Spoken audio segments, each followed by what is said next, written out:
Welcome back, everybody. Glad to be here. Oh, hello. Y'all want to play some nice, relaxing D&D? Yes. Oh, yes. So everybody Hell, knows one of the most relaxing things you can do is prepare for a massive military conflict against the devil. hell, yes. Up. So, picking up where we left off. After some intense negotiations and conversations with one about the future of seven, you were able to eventually rip seven away from whatever process they were in the middle of to awaken eight.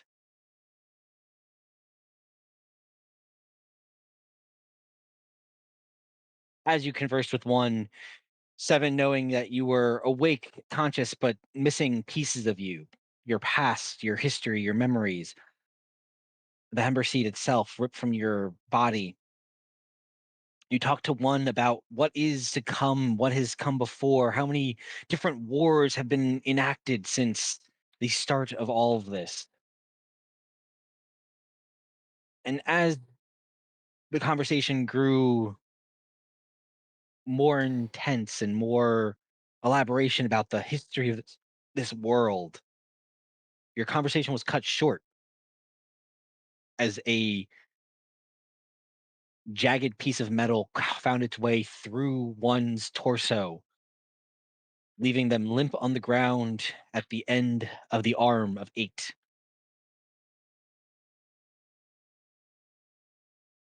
Concluding that your conversation has no longer has any meaning to him, he thanked you for supplying him with two things, and in return, wanted to give you something in return. He first allowed you to leave with your lives as the army of Warforged were starting to come back online at his command at the power source of the Hember seed now coursing through him. The second was thanking you for his way out. He looked to Saishori and let you know that consider what was taken from to let your people know that to consider what was taken from here a down payment and that he and his army will be coming soon and they would like to exit the portal Wait, did you say down payment or payment? as payment. Okay. Yeah. It was a not so veiled threat. Um, but understanding and trying to convince him that while in this moment he might not see the use in you, that you were on the same side, and when this war came, having allies would be very, very important. He didn't fight you on that fact, but let you know that for the time being, his main concern is raising the army that one had started. And you watched with brutal efficiency as he started with more Warforged coming online, helping him assemble this army. You all start to hastily make your way out and through, and by the time you made it you to the surface, you start to watch the lowering of the sea of bodies of Warforged as you assume more and more pieces were feeding in to the machine to create the new army. With Jasper in tow, you made your way for the next 3 days through the deserts, through the heated sands, and back to Zephyr proper.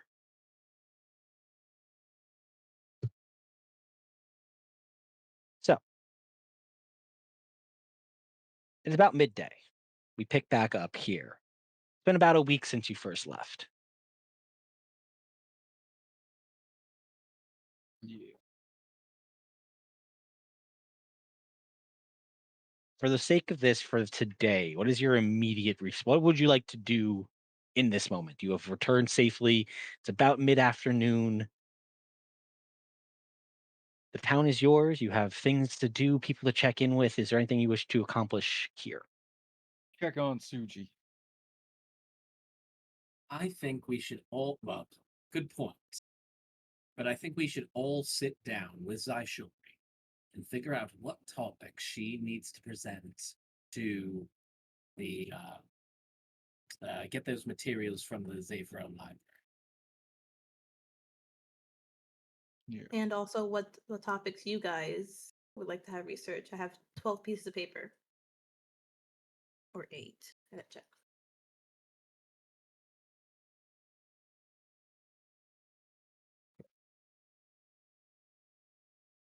The location of Rootborg.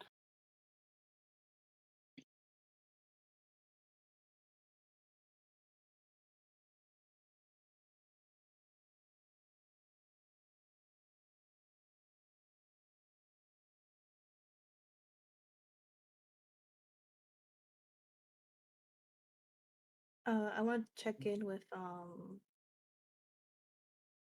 Actually, let me cast Find Steed. All right. As you cast Find Steed, um, yeah, it just works. You're standing here in the thoroughfare. Eventually, as you finish casting the spell, um, in kind of a flash of puff of magic and smoke, you watch as not in steed form, but Draconis does appear in front of you, and you see what? Oh, oh, Saishori, you're back. It worked! Uh, You're my steed. All right. um, yes. Welcome back, all of you. You see, how'd it go? I kind of just look back at 7.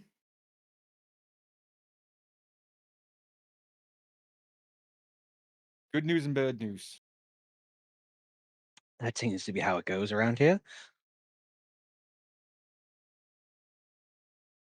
Good news is I'm taller. Oh yeah. No. Hmm. Bad news though. All the Warforged are alive. They have a new general. And they killed one. They killed one. What?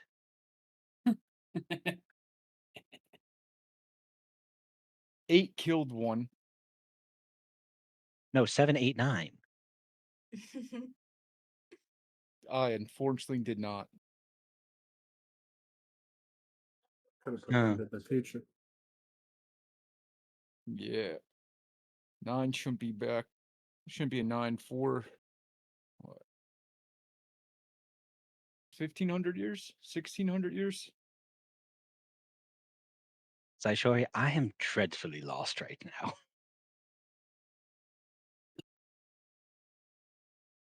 It was a time. Uh, he almost died.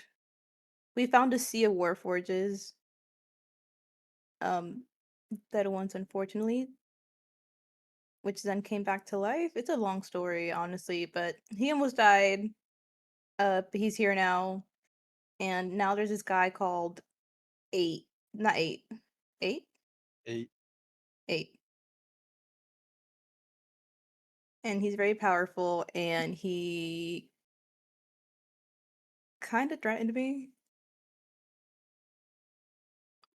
I definitely gotta update you more. There's a lot. Oh, right. Quintus 7 is alive, but he's. We know he lost his memories, right? Yeah, I believe 7, you shared at least parts of that. Yeah. Too bad you can't lose what I never really had.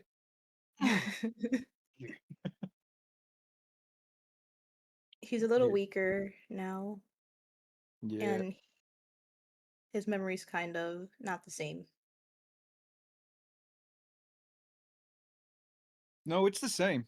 It's just I don't have the memories I was supposed to have. Oh, and 8 has all the memories I do have.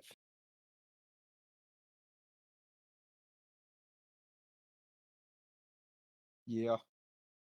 All right. I'm I'm getting the gist of it. I'm glad you're all alive. I'm glad that you made it back safely. We have not a lot of not a lot of headway has been made since you left, but there are preparations currently being worked on by the council, and some of the people around town have been able to kind of, um, well, uh, I suppose I've started a bit of a whisper campaign. Whisper campaign? Yeah, I've been kind of making my way through different bars and alleyways, and different people congregating, and talked about a little bit of the unrest on the top side, about how the reason why there hasn't been so many tieflings coming through, and getting the outrage in town up. People are pissed. I've made a lot of people pissed off. Not at me, which is good, which is actually something I'm not used to. I'm used to a lot of people being pissed off at me. But they are pissed at the situation on our side. If that makes sense. Draconis, you're amazing. This is Yeah. exactly what we needed.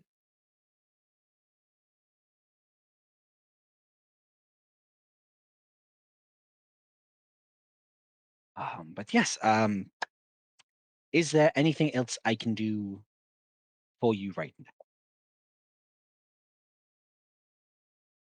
Do you still have um what was it called? Was it called the tomb? Did you write your history in there?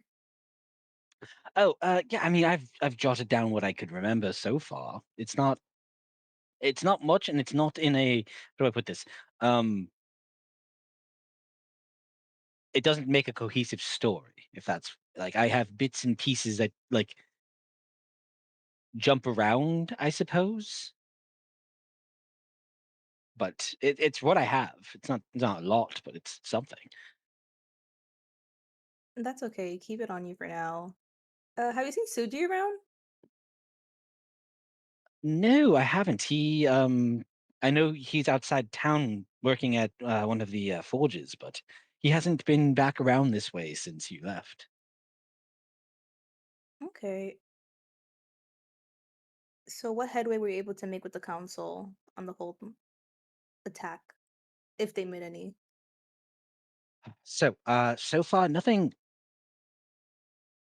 concrete. They are currently they're working on gathering the forces and training up who they are going to send topside through the portal. Um, I know I know Yuki has been working very hard to find literally any other way to send the army there other than bringing the tapestry. That is what she's been focusing on. Um,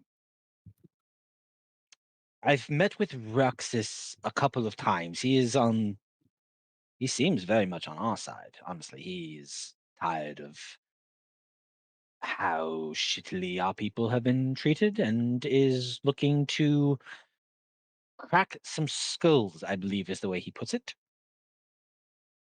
Hell yeah. Um, Other than that, I assume Maverin's off gathering information. I haven't seen him in the better part of 4 or 5 days. Just sneaky little one.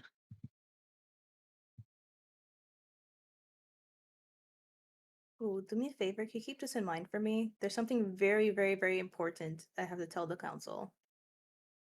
Right, right. Important. It's a message from 8, which is like this Warforged general who's commanding a whole army of Warforges now. It's like 7's not the only one anymore that's alive. Horrifying, but is that what is okay? Uh, I'm gonna tell you I'm gonna tell you it verbatim. For the price of what has been what has been taken from here, we will not overthrow them. When the time comes and march with my army, the tapestry will be coming through.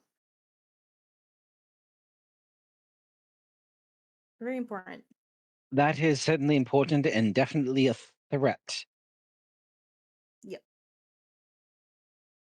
Fantastic. I'm sure they are going to. Maybe we wait until after. I don't want Yuki to have any reason to not let us use the tapestry. If that makes sense. That's fair.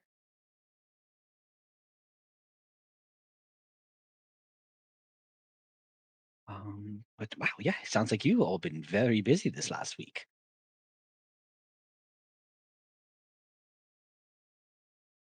Yeah.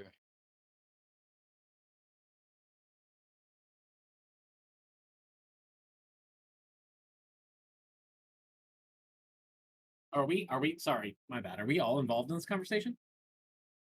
If you wanted to be, if you got to town, we're starting to figure out what you want to do next, and Saishori summoned Draconis here. So before you guys even broke off from each other, Draconis just boop.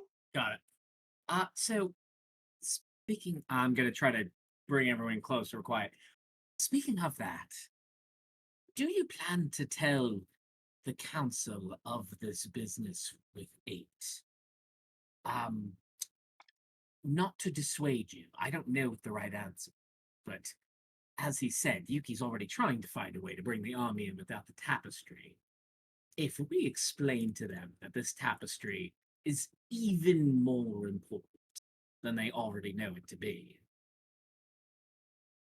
I could see them using that as an excuse to delay our efforts against things. Yeah, I'm But at the end of following the day, Draconis' Zaishori, advice. it's your people. I'm taking Draconis' advice, and I'll probably end up telling her and telling the council after the attack on Zane. I'm sure we have time before 8 builds up his army again. Well, we know it's somewhere within the next year, roughly. Yeah. Okay, then. So we keep that information close to the vest until afterwards.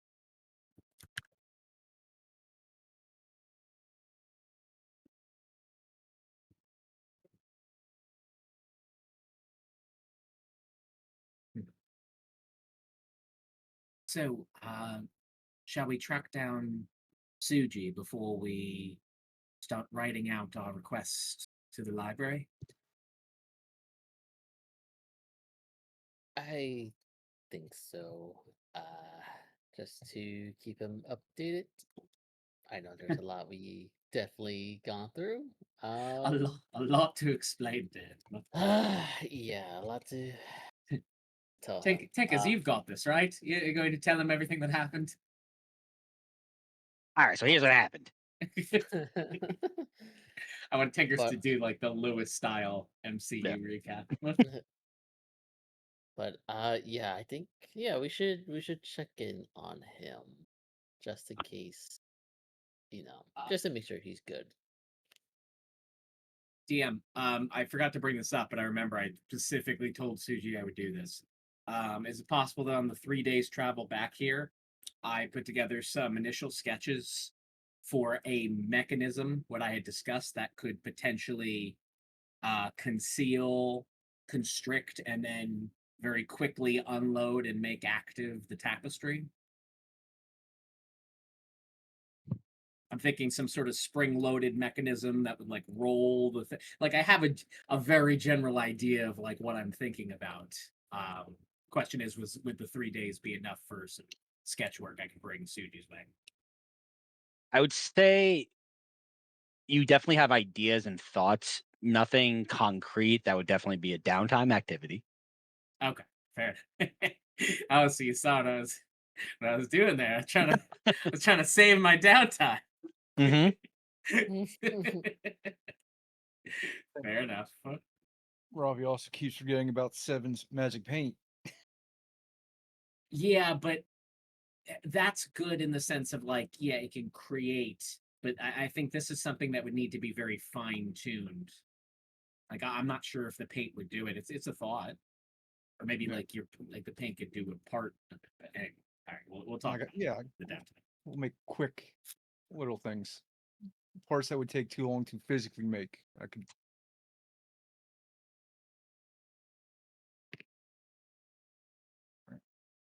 You guys really just don't want me to fucking eat them.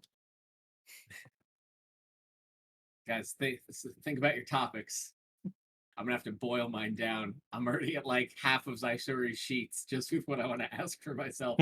So I think I'm gonna have to chop that down a bit.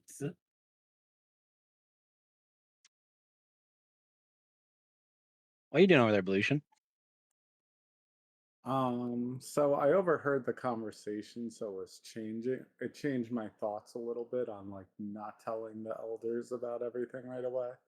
Okay. Because obviously he wants to expose a certain traitor. But can you link the downtime thing again? I'm not sure what he's gonna do, but Well, this is mostly we're not into downtime yet. I'm going to go over the tracker once we get to that. This more so. Hey, Belution, you've just been traveling with these guys that you were paid to, technically. well, I'm There's sticking been around a talk. little bit since there's been talk about the other thing, but Yep. Yes. not doing too much. Kind of holding back because he really wanted to shoot Jasper on the way there. I'll go up to him if he's just kind of hanging. So I'd like to Belution. Oh, sorry. Sorry, I want to make a point that I never actually let go of Jasper. So he's just been held up the entire 3 days that we're traveling.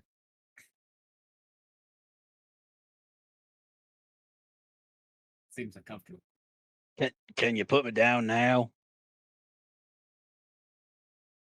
Lucian, should I put him down? He was sleeping like a baby from that position. Being hung in the air might suit him well. Well, I guess you could put him down. People can't get away from this town that easily. Not a couple people spot him. Okay. I just drop him abruptly. What? Right.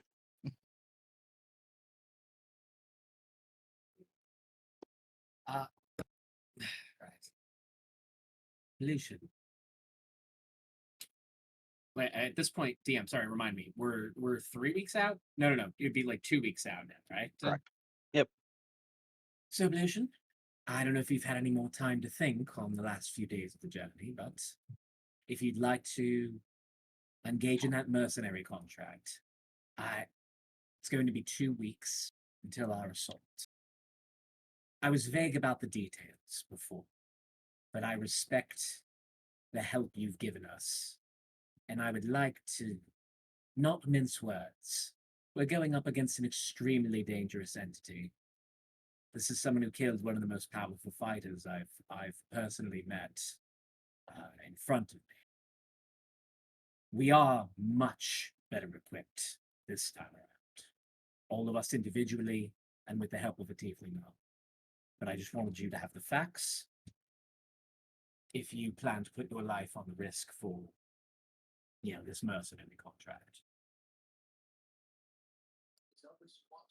With the coin you were possibly talking about, and that a bunch of elves come down here to get the help of the tieflings, I knew it was no walk in a park. Maybe not even a walk in a graveyard. But technically, we were just down in a graveyard, deep underground, and we still got back up. So I see there was a shot in this. Well, if you're in, give me an idea of what this sort of thing will cost. I'll write you up an official agreement with us collectively, the Seven's deadly sins, and we'll make sure you get paid. I could definitely do that. If you want to do it later in private or right here, I don't really mind. And the group, we have some group funds for this sort of thing, equipment, hiring purposes. So, yeah, please feel free. Name your price. I mean, we can discuss as a group if needed. I don't know, DM, if you want to like I don't know if that's on him or if there's like a fair price for a mercenary of his position, but I don't know what Blue should be thinking, but I don't know how you want to handle that. If that's all on him or if that's on you. That's a question, Lucian. What do you think your services are worth in a life or death situation? How much is a platinum coin worth versus the gold? 10 10. gold. Okay, so it's 10. Yep. Okay, so platinum's not as crazy. Yeah, it's Yeah, not. It's not still- 100 per. It's 10 per. Yeah, I was It's- thinking it was 100 per. Okay.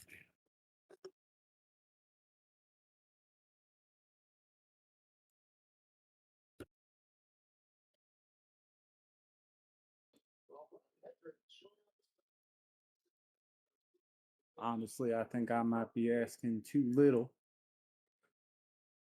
but I won't lie, it's more than I usually get. You got any soul coins?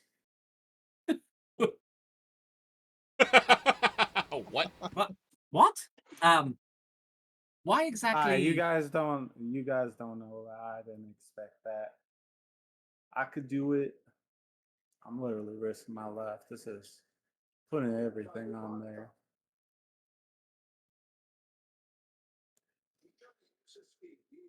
$15 platinum coins, 8 golds. And you said you knew the blacksmith, so I want to see if he can do anything to tune up these guns before I go in. Very reasonable request. Wait, But that's you've got- feasible? I mean, You've but you've got me curious, Blution. Why exactly do you want this soul coin? What would you be doing with it? it's just a currency that's useful down here. And if I need to negotiate with people, so I've dealt with some that look for them. Not Hmm. too easy to come by. So I figured if you guys happen to have any, maybe. Sorry. All that scene kicking up with when on our travels. Thought it might help me along my way. All this money I'm getting, pretty much just in reinvesting in information. Right. Give some moments and we'll discuss. Put the contract together. I don't think bringing you along to the blacksmith is a problem at all. You can meet our friend Suji. I bet he, after traveling with you, I bet he's just delightful.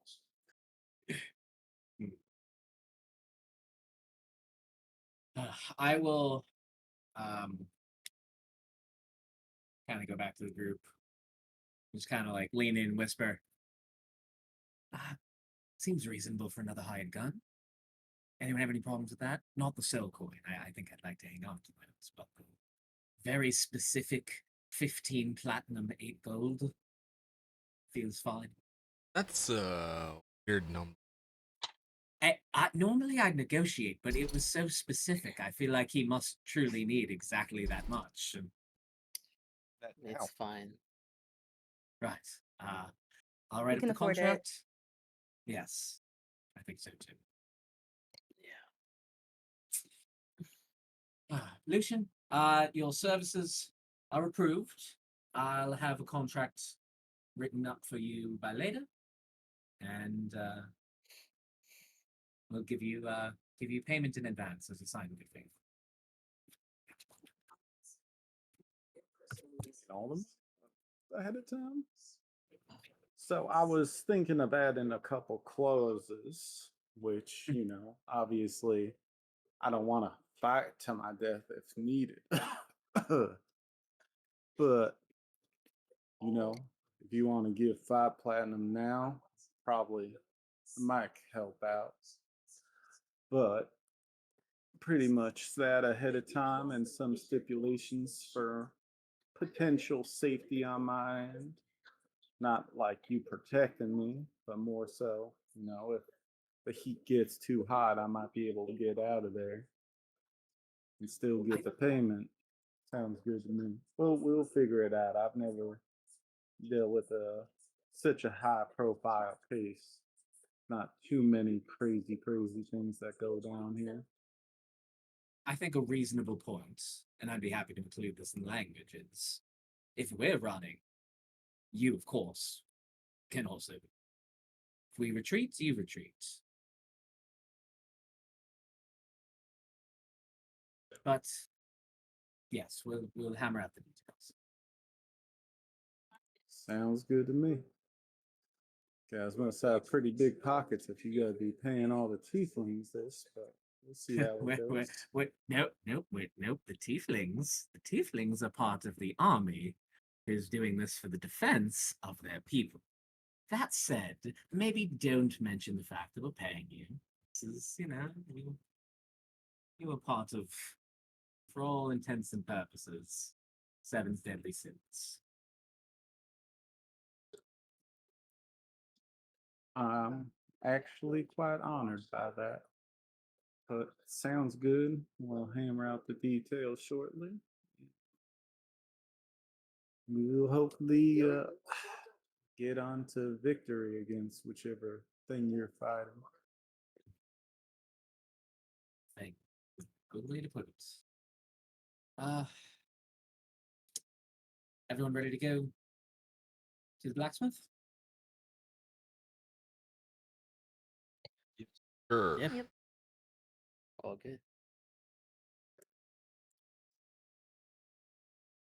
We taking Jasper or we just letting him go? I don't think it hurts too much just letting him scurry. Up to you though.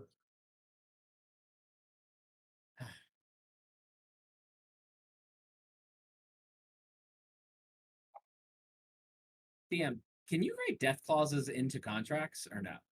In the sense of do this or one's life is forfeit sort of deal, or is that not doable? Not not in the sense of like you're expecting if you break this contract, some outly force is going to kill you. But No. I understand that, but more like legally, we'd be in the clear if we killed that person or had someone to an do extent, that. yeah. Killed him or we let him die? Kill. I'll just in character. Jasper, I know you said you would not be saying anything about what you witnessed, heard, involving everything. But I would like to write up a brief agreement that puts your life on it. Not that, I don't trust you, but then again, you did lead us to our potential deaths Exactly and where you want it to go. I want that to be clear. debatable. Exactly where you want it to go. Wait, yes. Dude, don't get pedantic with me. Yes, we want to go to the graveyard. We do not want Hmm? our friend to be kidnapped into the. Nope. Not going to do it. Simply going to write this contract. Very brief. With us. You keep the information that you learn secret until the events that were described transpire. I won't say you can never speak about it, but only after that information becomes public knowledge.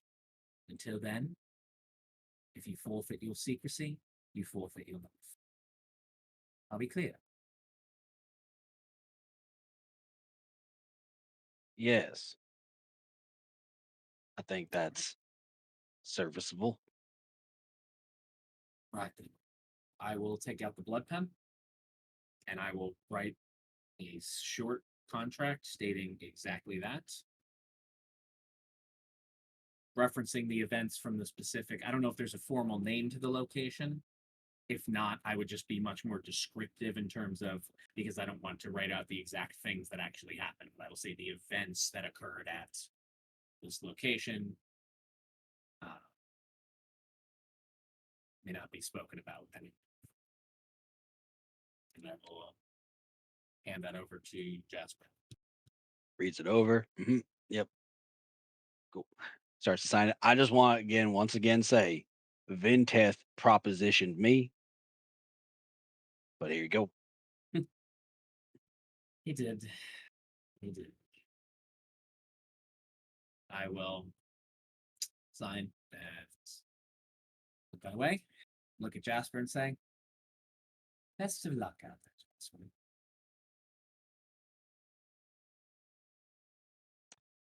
To y'all as well. Lucian, I'll be seeing you. God. Much as I don't want to see that man again, some justice needs to be served eventually. I don't like how he said I Tieflings. proposition. You don't like what? How he said I proposition.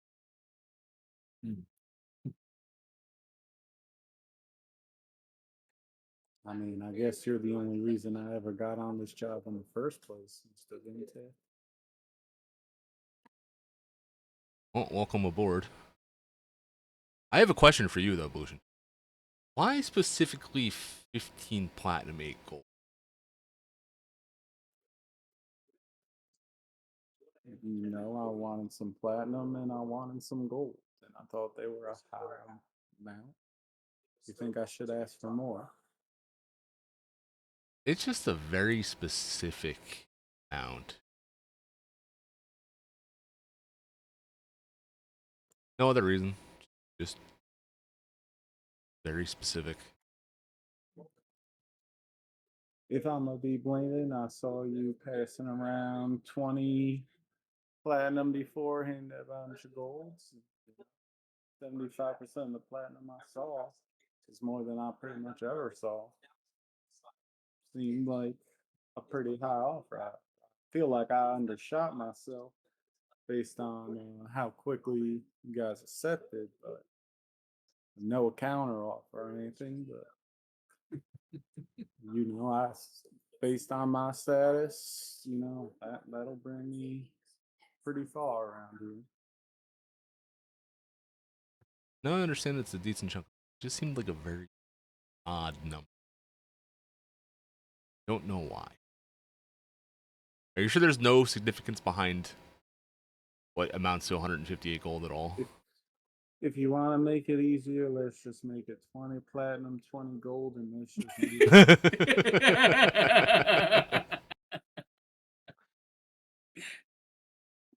I'm sure you'll earn more than your initial offer down the line. Don't worry about it. Could have gotten stocks. Makes me really think I should have had a higher amount, but we'll see. We'll see how far this rabbit hole goes.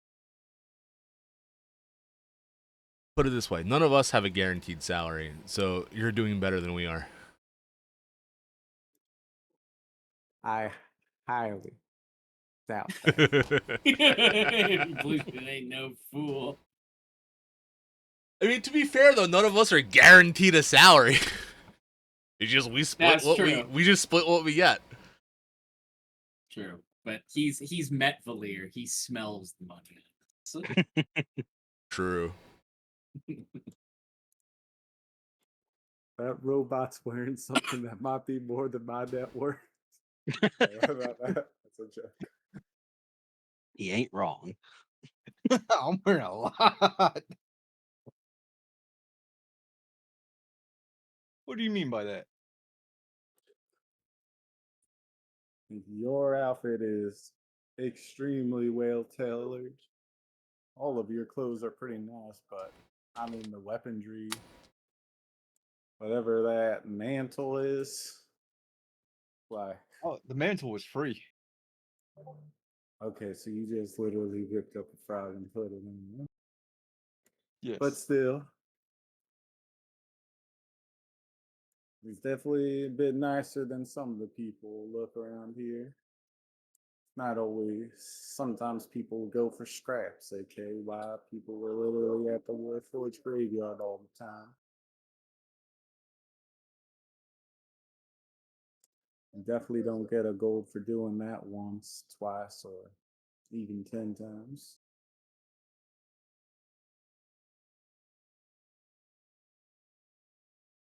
So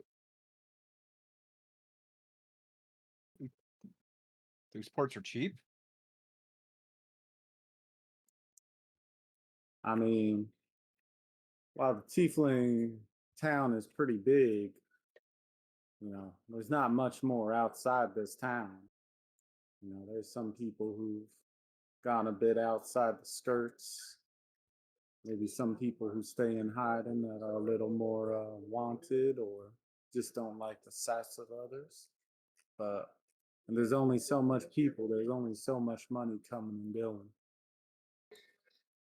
The council has good amount of pull here, so that's usually where some of the money comes from. Also, DM, if I outreach it too much, just message me or tell me.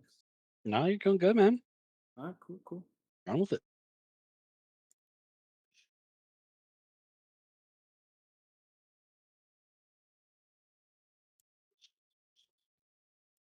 Like, I'm pretty sure if they're able to gather up all these tieflings to help in a battle, it's not always just about pride. There's got to be some reasons. I'm sure the council is trying to influence people and do whatever's in their power to get them to fight. We are prideful of each other, except that Jesper son of a bitch, but it's not always easy down here. We do help each other out. Okay.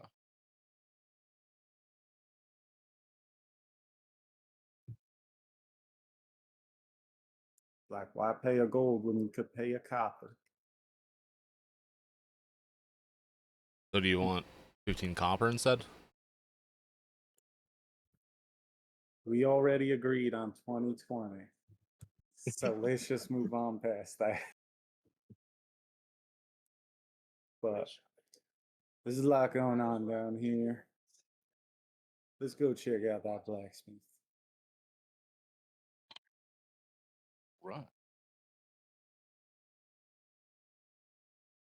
All right.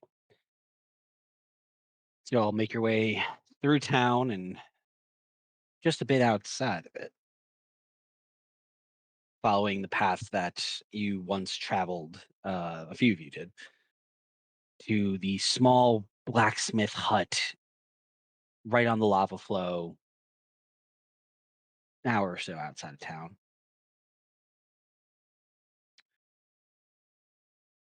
As you approach the front doors, the first thing that catches your eye is something for midday for a blacksmithy to be missing. No pool of black smoke coming off the chimney signifying any work is being done.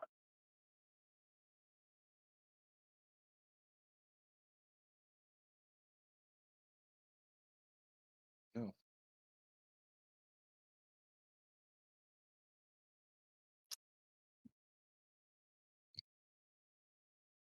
I guess I'm assuming there's a door in front of us. I'll knock to see if anybody's around.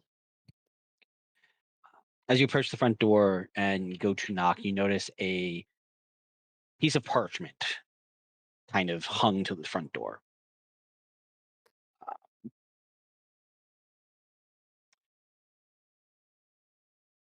Quick, simple note seems to be scratched in some sort of charcoal on, piece of parchment. Went to gather supplies. Be back in a few days. Tenson.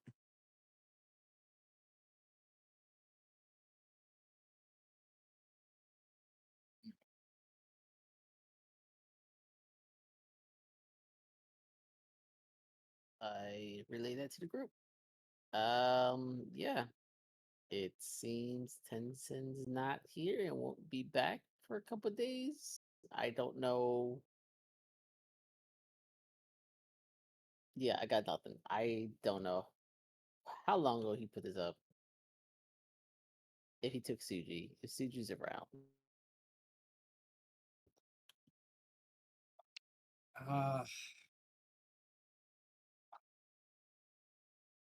I could reach out. Or, I mean, if we think he's with him, I could send him a quick message. Mintef could send him a message, or we could just let him do his thing for couple of days and see him when he returns.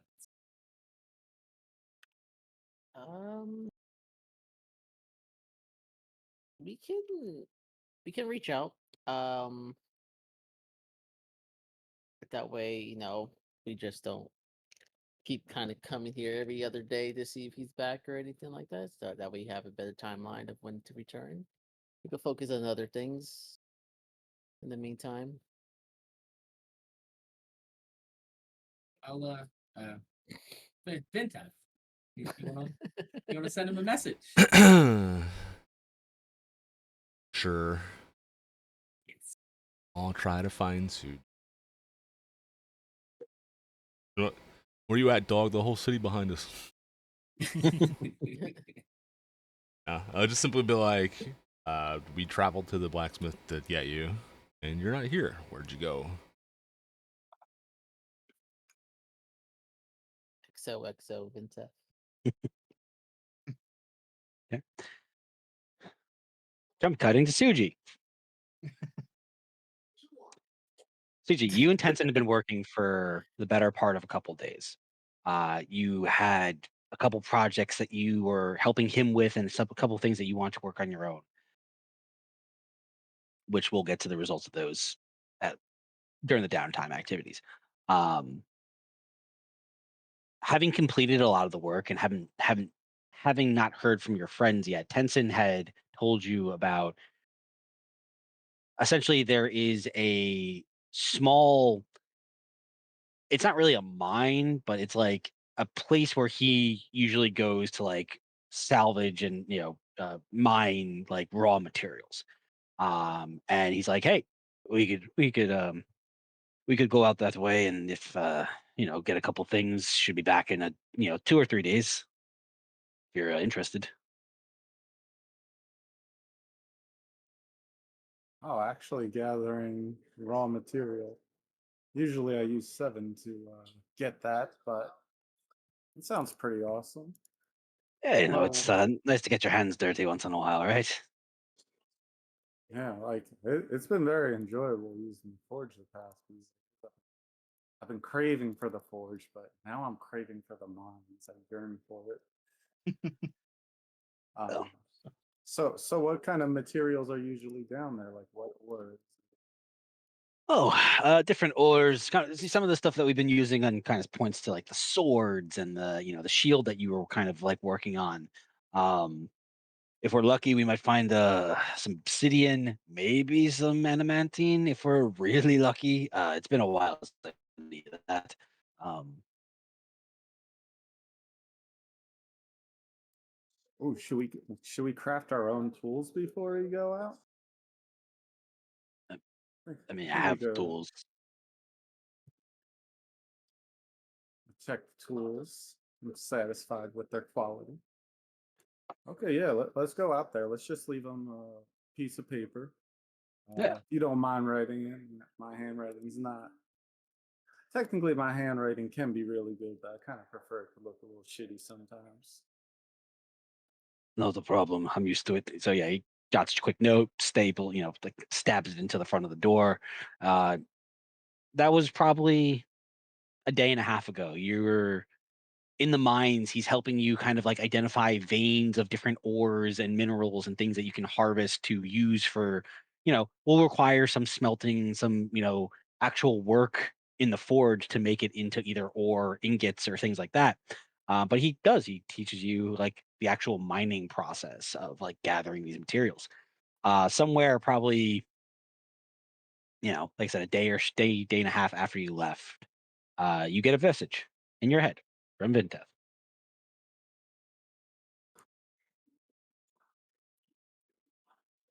Oh, you guys are back already. I don't know if you saw the note on the door, but we're gathering supplies. Be back in a few days.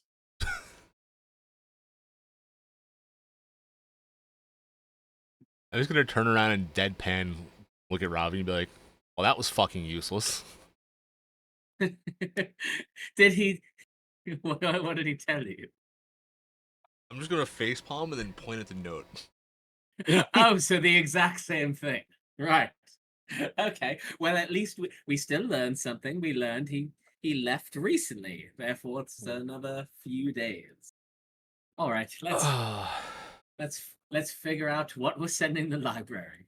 We can give them as much time as possible to look these things up.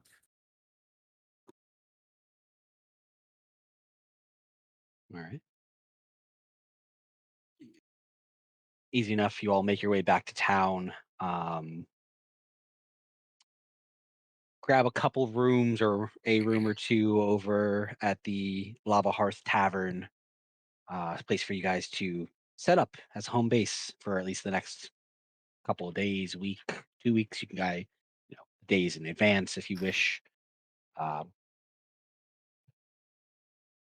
Food and drink can be brought to your room, and you have, for the first time in a while, some soft beds, some comfy chairs, and some food not made over a campfire.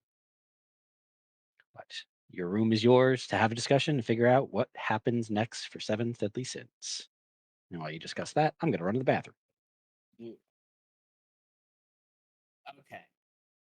So I'm gonna just real quick go through some of my own topics, and maybe it'll jar some memory stuff or whatever. I know that there's a bunch of other stuff we need to worry about too. Um, so my personal interest, just boiling it down, were Sepharis Jezrelog. I don't know if that would be like a look into the Jezrelog family or whatever, but related to, for me, the timepiece it looks for now. I'd be curious if they had anything on Bellamy in the Book of Fate. Maybe some reference to someone else who's, has there ever been conjecture about someone else whose fate was changed, or was the book rewritten before? Um, for me, working and like just the general idea of trapped deities, maybe that could make it a more general thing, like how one, might go about doing that sort of thing. Um, and then related more so to like what we're thinking about right now. So stuff on devils and how to bind them. Now, one would think that the council themselves would have already been looking into their own library for this sort of thing, but the council, I sort of a mixed opinion of. So, like, I don't know if we want to burn a piece of paper on that, but maybe there could be some information on like stopping Zane directly, or dealing with him in that manner.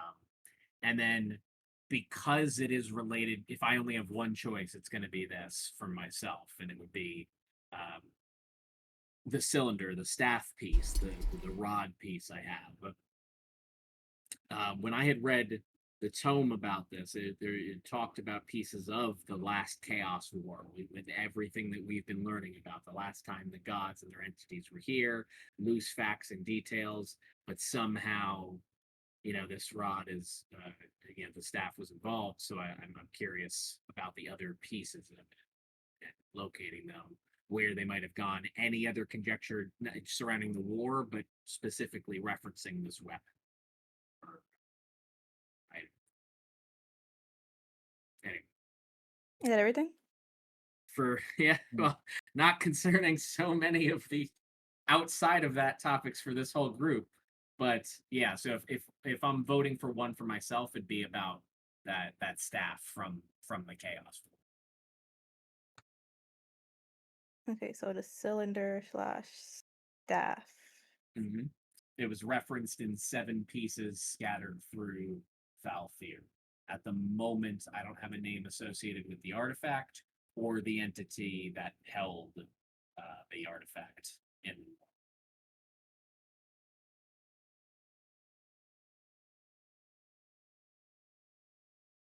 Okay, got you. Anybody else? I want a book of Rudborg. I have down ancient gods. Does that count? Or do you want something specifically for Rhubarb? Specifically Rudborg. Okay.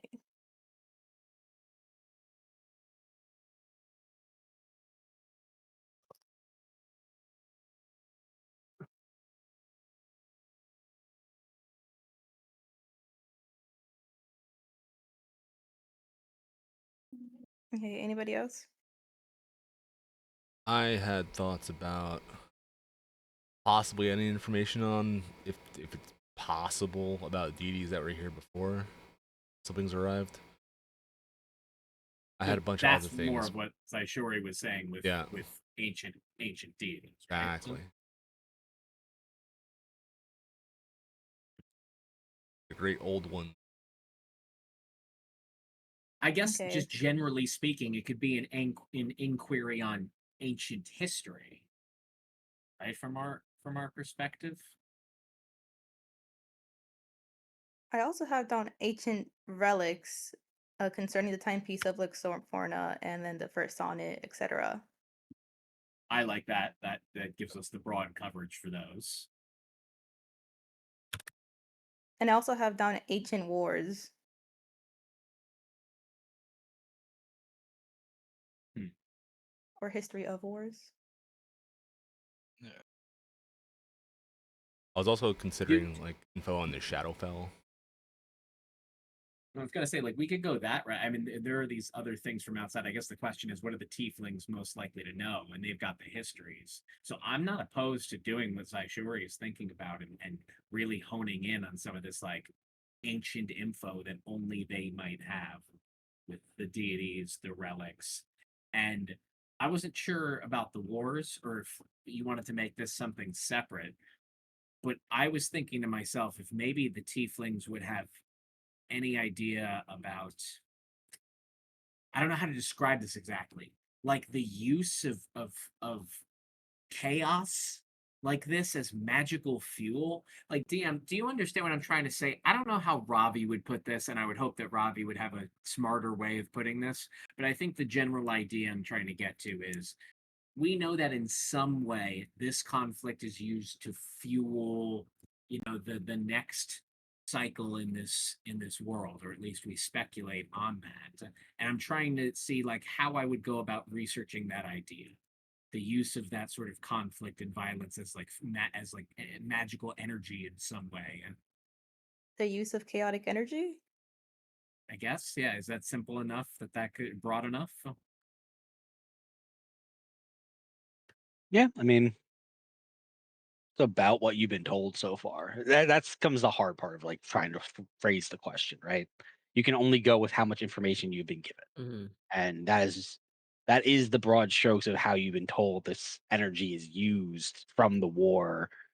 And even in that, that's more information you've had before, but still not a whole lot of specifics. So it's a hard thing to pin down exactly.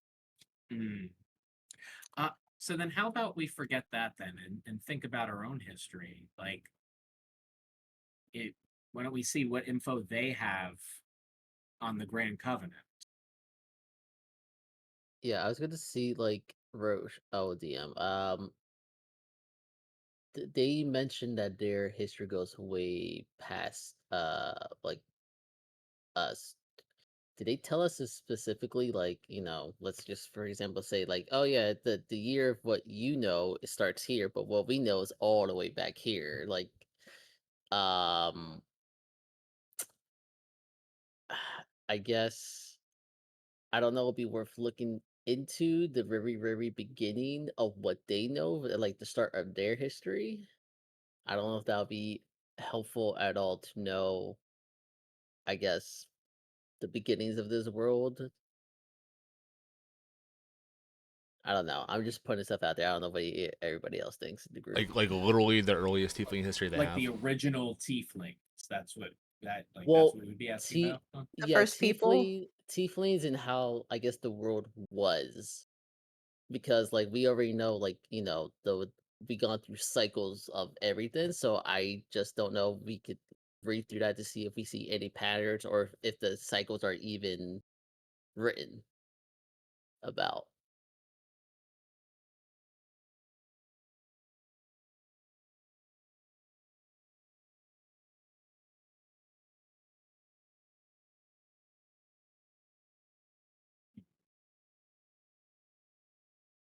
And it does stand to reason because we know they do Yeah. have stuff about our quote unquote prehistory topside. Yeah. I'm not opposed to that as long as it gives us if I don't know if we can get specific enough, but like giving us some context for other things, like you said, the world around beyond the tieflings. I think that would be pretty good. Yeah, because again, like if the whole world, gets destroyed, how the only information we have is on the war forges of remembering all that and stuff like that, but we don't know if anybody's actually like wrote it down. I mean, we are assuming the war forges like their database or whatever has it or they remember, and who knows if theirs predates even what the tieflings have. So But yeah. what about? I mean, through those wall forged pieces, I have some form of my family, I guess, is involved in this cycle. I don't need to ask about myself, but what I mean is that maybe there was some form of elves prior to it. I want to ask about that. But I'm also curious then. My mind is filled with questions when I think, okay, so if we learn that there were elves back there, does that answer anything for us? It just means there were elves beyond our recorded history, which we know something is shutting it down. What I'd be more curious about is because one didn't know the deities that she was fighting against, maybe if there's information on Sora Lynn,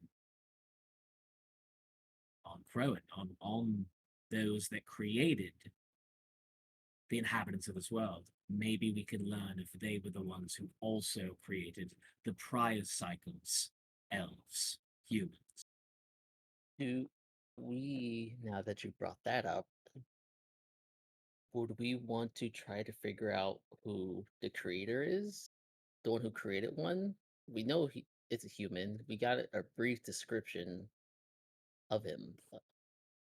I don't know if that's worth looking into to see if he or she, the creator, plays a part of it. I'm scared that it's too vague. It's if the only thing we know is the creator, I think we have a better chance of learning something about him by trying to learn of ancient wars. If they have any information on ancient wars, I don't know what other war it could be besides I the mean, the only cycle. other the only other keyword I could think of is like maybe looking up angels. They did I mention did that have that was it. down. I had down The Celestials. That's a great point through there. Who better to know than those on the opposite Side. end of that spectrum? Sorry, no offense. Was that racist, Zaishori? I'm still trying to figure some of these things out. Little bit.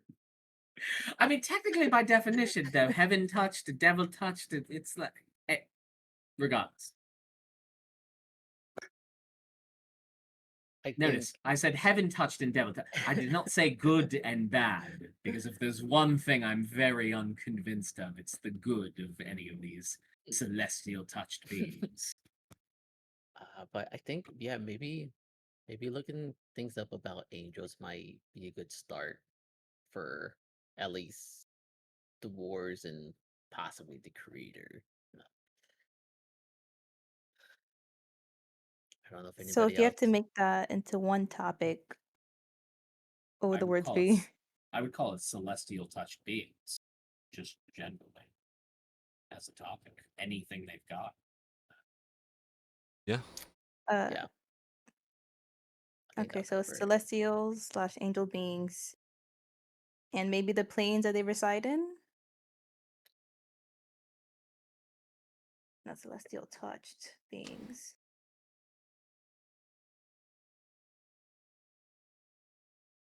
DM, can you confirm whether it was 8 or 12 pages? I have two different numbers in my notes. Well, if you have two different numbers, that means I probably sold both of them, in which case I will always side with what's better for the player. So let's go 12. Nice. I also remember. 12. Okay. That opens us up a little bit more. So then I'll say for the next one. So I think that's a lot of coverage related to the current situation we're in. I don't want us to forget the other bigger picture things once we deal with all of this as well. Um, the grandfather. DM, remind me, did we ever formally get the name the astral plane, or is that just or am I just using that as a meta term as a player? Um, it's it was implied, but not like you as players and in the world know what the astral plane is. Um, the way Vinteth described the scene does depict what you would know of the astral plane. There's not been confirmed that that's what he was traveling through, but Oh, I see. I see. it's the Okay. closest approximation you guys had based on the description and your current Got it. knowledge. Yeah, So because I that's think that's I guesswork. I looked it up last time we were here. They gave me stuff about the Astral Sea and talking about Mm. they were using some vessel to ride through it and stuff like that. That you know they that the I think there was like a high level mage who was able to do it. He astral projected himself, but it seems like not a lot of people returned. And once you get like it's it creates a tether to your physical body, but once you somehow that gets lost, you get lost in the astral sea. That's as much Yeah, as I you got die in last the time. astral Yeah, sea, you die for yeah, real. Yep. yeah, Classic. yeah. So that's what I got. That's pretty solid. Last I time. forgot I Yeah, and forgot you would then look that up. But yeah, yeah. yeah, and there's let's see what else. Travelers got there physically using some portals as well to get there. So that's as Okay. much as I got last time. So if that's what we learned about the astral sea, so do we want to learn more about that? Or maybe specifically dive into the topic of the grandfather? I don't know if he would go by another name, but the nature, or to get a little bit more broad, the nature of that which may have created those that the material plane residents refer to as deities, Sorlin, etc. Do we want to try to press the tieflings to see if they may know anything about this entity, or see if they know more about this place, this plane we assume he's coming in from? Yes. Also, talk to Captain Schmidt about vessels then. So, do you want to split that up? One of the astral sea, one of this grandfather or higher creator. Um, Maybe Would that fall higher. under ancient gods? No. well, ancient deities could also refer to, by one's definition, the elementals who are here, or the. I, I guess Can you that's be more somewhat specific? broad. Hmm. I mean, I don't I don't know that we can say entity which consumes planets. I'm not sure that's going to doubt the tieflings have anything quite that specific. I would say for this one, Zaishar, if you want to give me a religion check, I can give you a little bit of clarity. Thank you. We're grasping at straws here, man. Yeah, a little bit. You're Okay. circling around the right things. I just want to make sure you're not, you know. Yeah. Okay.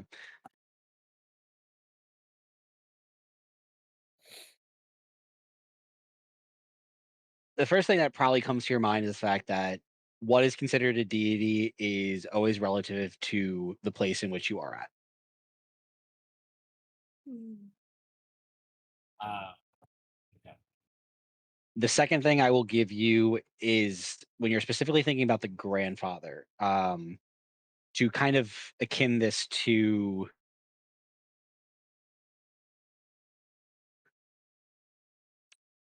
Zeus and the Greek pantheon are considered gods.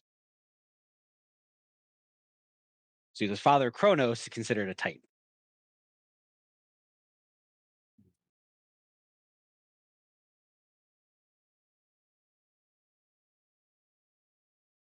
Different sorts of deities and their right. Yeah.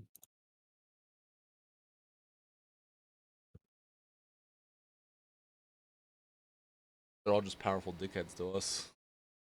We don't directly.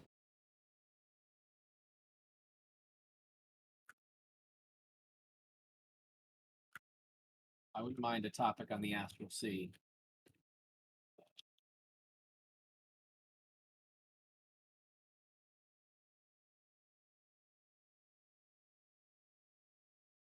Now you have me thinking that the grandfather is a Titan.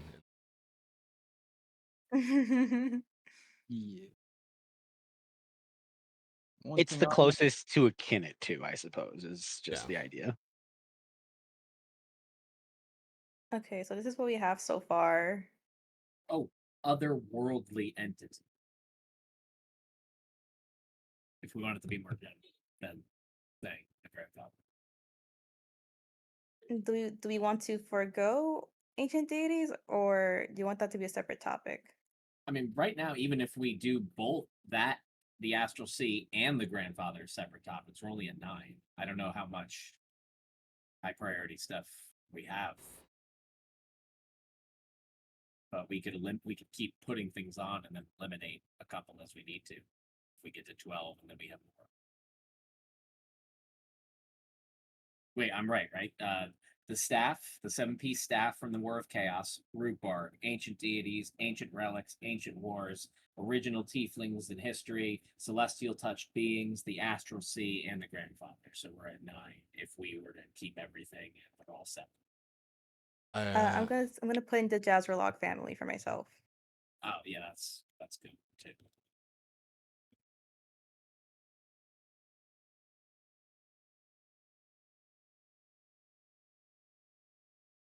For some reason 7 just does not care anymore about all that stuff. No memory of it. Just gone. That's fair. Yeah, he didn't care about the war force no more. Like, it's fine. Do we trust the council to look the proper information up on devils? Or do you think we need to do that ourselves?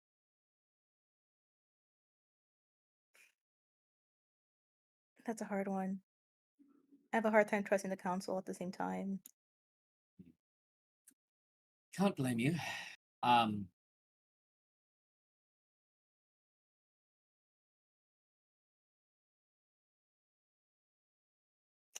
Wasn't one of these restricted things you wanted to look up before? Am I forgetting something? Wasn't it something related to your bloodline? Yeah, I did have that down as a possible topic. Mentions of Zelemond or aspects of doubt or uh tiefling bloodlines. Just wanted to make sure we got the big stuff out the way first. I mean, that's pretty big. That should definitely be. You were denied Put last it on time. the list.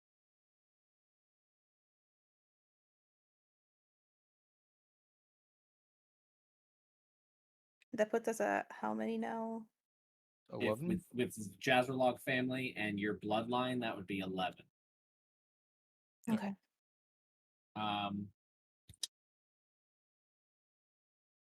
So Do we want to look up how to others, bind or kill the devils?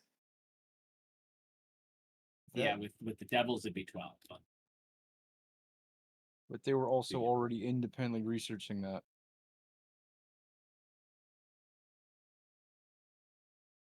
Others, my selfish one would be chronergy magic, though theoretically, with all the timey-wimey potential BS going on, targeting all of us, that could be a group topic. And the other would be, again, generically, would be Bellamy and any references in the Tiefling library to the Book of Fate. I do think we should, if we're not going to eliminate 2 topics, if I had to pick one, it would be that, eliminating something to find room to ask. Yep, Fate.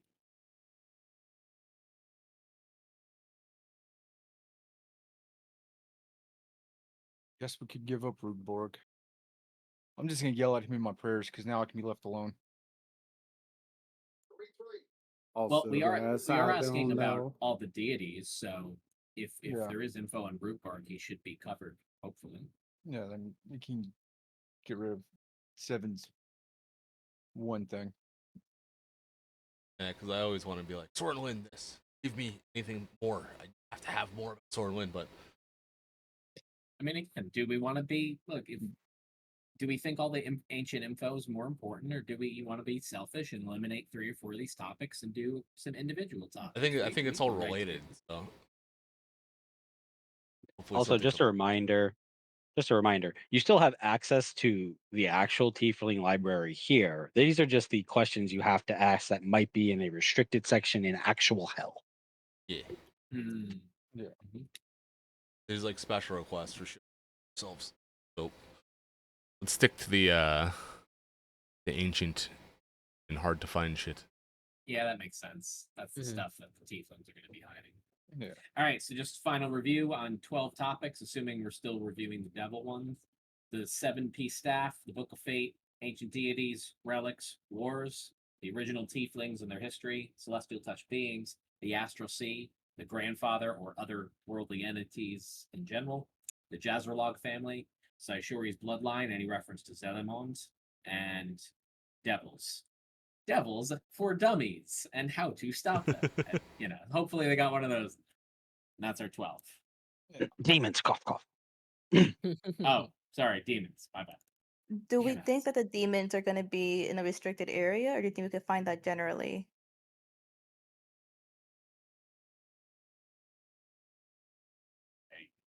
I have no idea. I don't know. 'Cause I think we might be able to forego that one. I'm sure we can Okay. talk to the council. I mean, it depends on like what's Interesting, publicly but available about demons versus if they have anything hidden.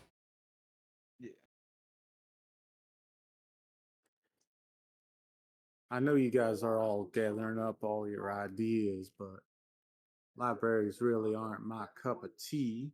But I might not be the most personal type, but I do know some people who might know some things. So if I take that list, maybe I could find someone who might know something that you can't find in the book. Yes. Absolutely. That would be very helpful. I'm sure, that I know that with any people, some tradition is going to be old, and if they're keeping it from person to person, not writing it down, sure there could be something else out there. I might just need you to point out which some of these words I might not want to say on my first introduction to people that I've heard about the old ones, uh, the devils, demons, all that stuff, whatever you guys are rambling about, whatever you call us. I'm just joking. but this Ferris Caesarlog or whatever you guys are saying, I don't know anything about him.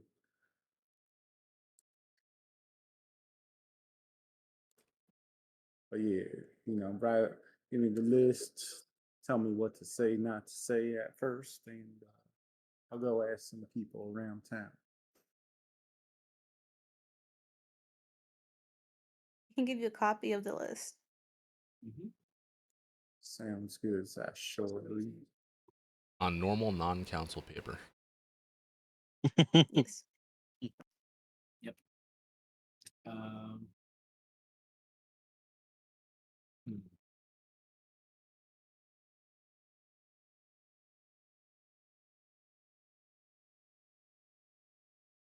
Okay.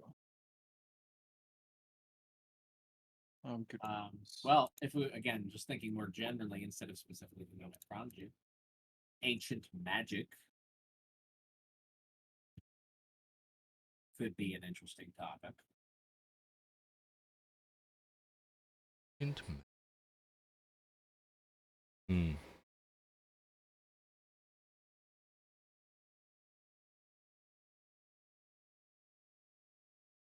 Kind of broad though, isn't it? Probably. Well, look, if I'm being selfish, it would be asking about time magic. There is some relation to all of us with the Cylons, what we've been attacking, but if I'm being honest with myself, the Tieflings as they explained to me themselves when I arrived in the city, they get their magic through these agreements with other entities. Less so by study in the same manner that we. Not to say they might not know anything, but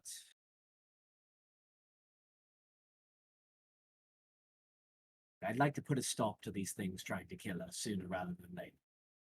I know it's one problem on a list of many, but I really don't appreciate the ever increasing number of them attacking us throughout the night. And I do concern myself with what their next attack may look like. What was the last one? 17, 18 of them? On the ship, 12. yeah. Yeah. Mm-hmm. I ate 12 of them. Maybe there'll be Yes. something under the timepiece of Luxforna. I hope so. I feel I have learned very little about the nature of this magic so far.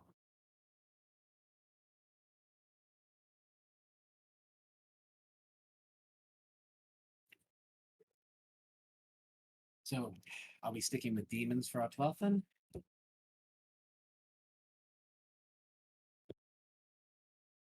Is there anything else that anybody really wants on there?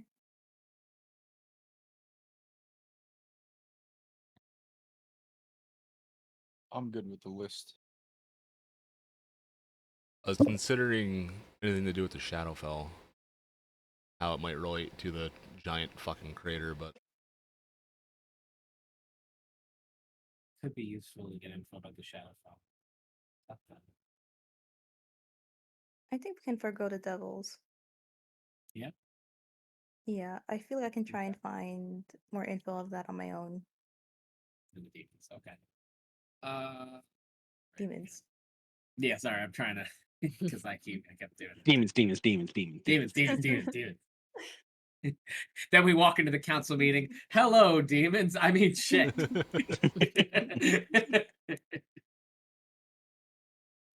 right, so sorry, Vinteth. What did you say for the 12th? the Shadowfell and anything that they might have info Yeah, 'cause on we the might big want to. fucking We might want hole. to visit. Well, we might want to visit our boy the Count. Could be nice to learn where we could go for easy access. All right, posting it in chat. They're the circus. Yeah, guys, want to take a trip back to the circus after this? The circus. Murder plan. Yes. Okay, that was productive. A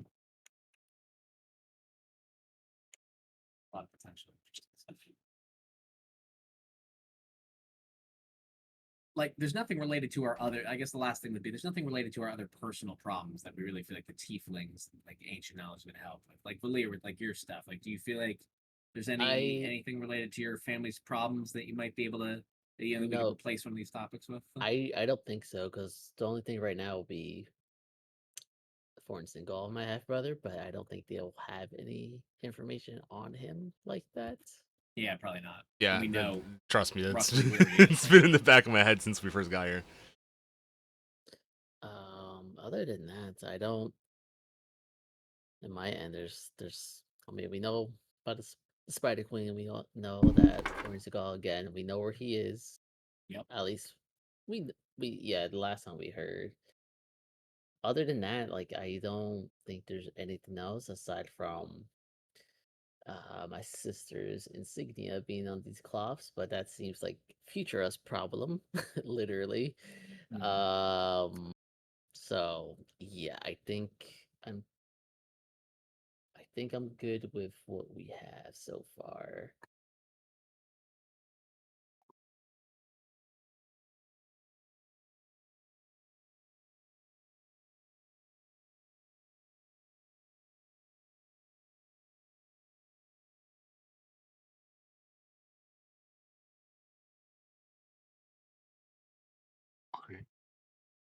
Okay, we'll get it to the council. Not the council, the library. So yeah. So with those, um,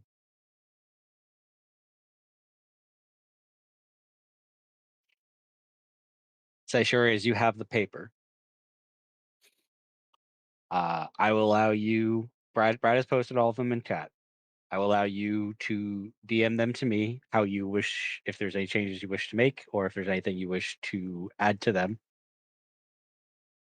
You may send me the separate list, and I will answer those questions as they come. Ooh, add on.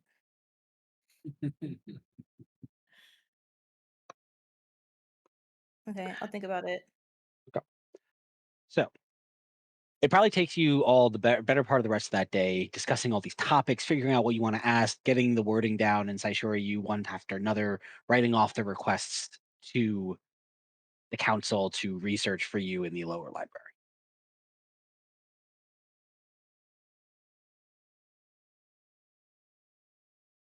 As you finish discussing those, the topics you want to get a jump start on researching,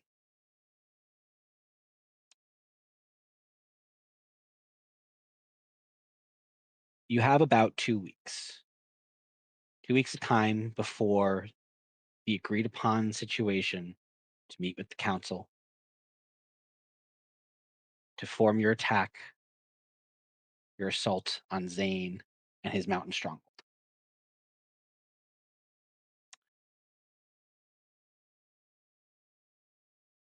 You have a few options of what you would like to do. Of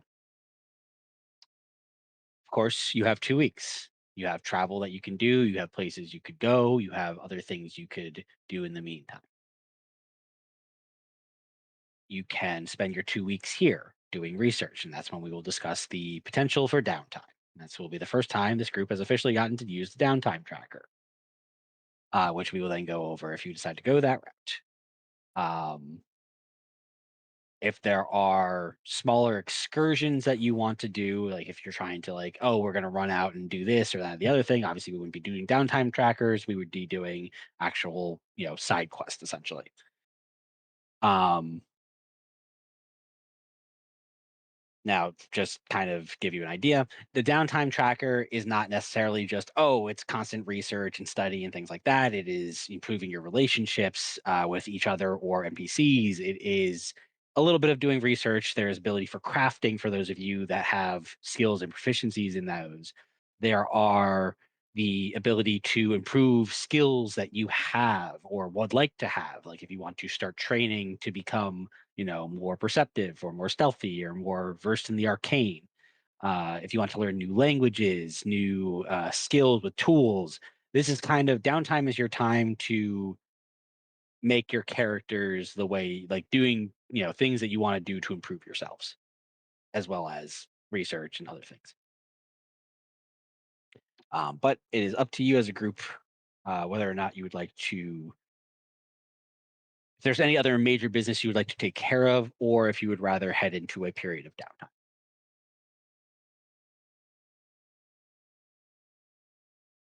Okay. Baby, are you down? Maybe searching for information can be like downtime. Yep. But like, what Now, if so I'm it's, oh, go sorry? ahead. Like, what if I want to just spar Rexus for the next 2 weeks? Could that be downtime? Partially, yes. If Mhm. you are trying to learn new techniques or new fighting styles, other Yeah. skills, things you can pick up from people, it's much harder. And when I tell the downtime tracker, it's much harder and will take more time to learn new skills, new proficiencies, new languages, things like that. Yeah. Obviously, it's much easier to build up a rapport with other people, to talk to like NPCs and get them to be, more aligned with what you guys are trying to do. To research facts that you're trying to pick up. There's no limit to how many things you can do during downtime, but it is a go until failure process. So basically, it's all going to be dice rolls and you're going to go until you have failed one. And basically, that just means, okay, it took you the entire 2 weeks to do everything that you accomplished up until that. Okay.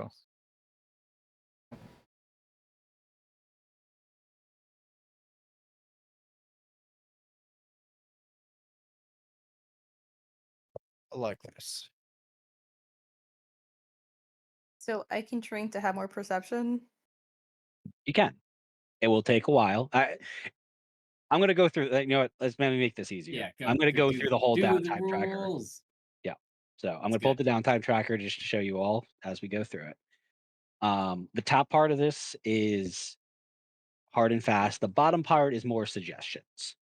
It is not like the rules of this. It's more so just things that you can do. All right. Let me zoom the fuck in. All right. So in a period of downtime when you guys are in a major city, basically this only applies to when your places like here, Zayfarel, Crowhaven, Ashfell, or somewhere where you're staying put, where resources are open to you. So this isn't something that's going to be used like while you're on your airship, even if it's weeks of travel, things like that. This is going to be more so when you're in they're docked essentially. If you're spending 2 or more weeks in a particular area that has certain facilities available to you, we can enter a petition. We can enter a situation of downtime. During downtime, each of you can do things together or separately. You can choose to do things on your own downtime, but involve other people. So if one of you is like, I'm, trying to research this magical item, but I think, if Robbie's working on it, he's like, but I think Valir can help me with this. I want him there for the cutscene, essentially, is the idea. So I will start with the bottom part because that's kind of the more easy part. So the bottom part is basically these are suggestions, things that you can do during your downtime and say, hey, Roach, I want to further the looking into the mystery of the grandfather. Or I want to, and this the second one kind of for 7. I want to spar with Rexus. I want to build my relationship with that NPC so that way later on, if you build up a good rapport with somebody, you get things easier. You can ask them or request them for more things. It makes the DCs to convince them to do things a little bit easier.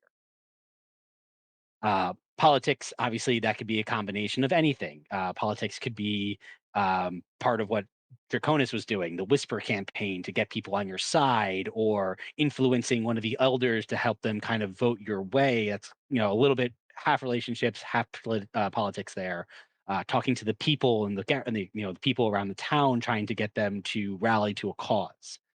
Crafting, this one kind of hits for a couple of you, those of you that have tools or proficiencies, things like, masonry tools, jewelry kit, tinkering, blacksmithing, basically saying, I'm going to spend part of my downtime, as long as I have the appropriate tools and facilities, working on projects or a project in particular. Academics obviously is things like doing more research or learning new spells or learning new fighting styles or, things of that nature, or just history of the world type deals. So basically what it's going to be is you can do any number of the tracks. There's no real,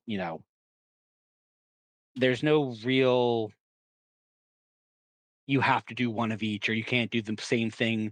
You can't do the same track over and over again. You can't use the same information over and over again. Once you've rolled on it once in that downtime, you can't roll on it again.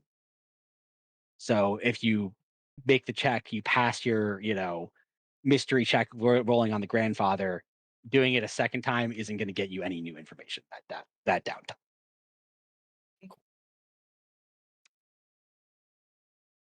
The way the checks will work is based on what you're trying to do. Just like anything else in D&D, I will give you the appropriate roll to make against it. It might be a history check. It might be, a religion check. It could be, perception. It could be persuasion. Depends on what you're trying to do. The first thing you do during your downtime has a DC of 10. Everything you do after that, the DC increases by 5. The first thing is DC 10. Second DC is 15. Third thing, DC 20, so on and so forth. The DC will keep climbing until you fail. Once you fail, you have finished doing your downtime activities for that time period. So the things that you want to get really done, or the things that you're really good at doing, you might want to do earlier so you guarantee it, or you might want to leave them for later because you think you can hit a higher DC with them. On top of that, degree of success matters. If it's a DC 10, but you roll a 25, you have exceeded that DC by 3 times the difficulty level. Which means if you hit the DC exactly, so if it's DC 10, you hit a 10, you're going to get an answer. If you have a DC 10, you roll a 15, I'm going to give you a little bit more. You roll a 20, I'm going to give you a lot. You roll a 25 on a DC 10, you're going to get a lot of info, or you're going to get something really cool. Like, it's basically, so how much you break a DC by fi also matters.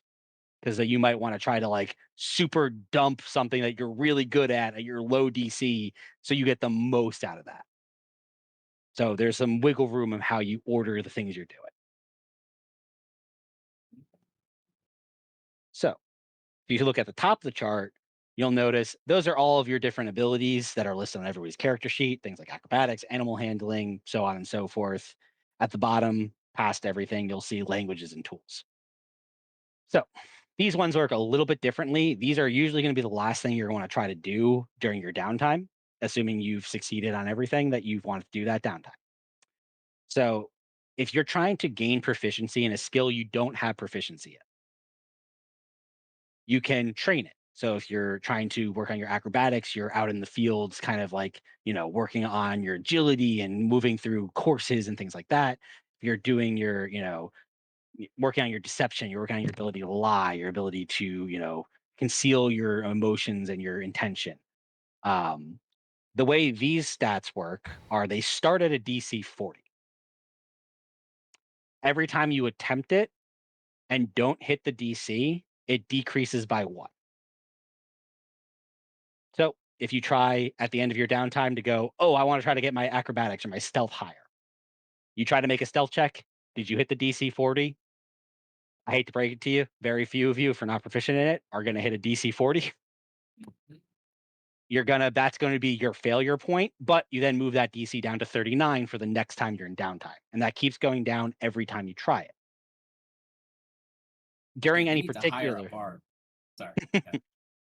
during any particular downtime, if you either have somebody in your party that is proficient in a stat that's willing to train with you in that stat, it will decrease the DC for that attempt by 5. It's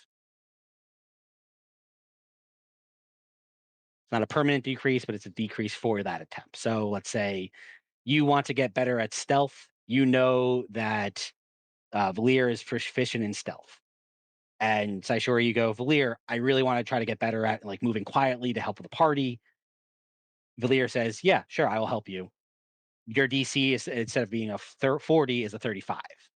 Again, still very high, probably not going to hit it this time, but as you get that number closer and closer to a number you can hit, it's going to increase your ability to hit that proficiency and then get that proficiency on your character sheet.